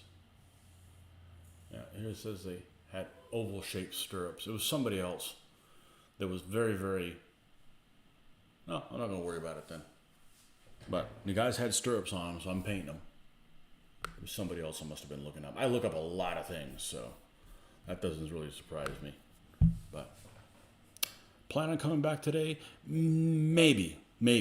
I certainly should have time to paint some more, but yeah. But hey, if you're subscribed, hit that little bell and you'll know exactly when I come on. So anyhow, thanks for stopping by, folks. Thanks for a lively discussion. Almost 4 hours. Holy shit, how'd that happen? Okay, we'll catch you guys next time.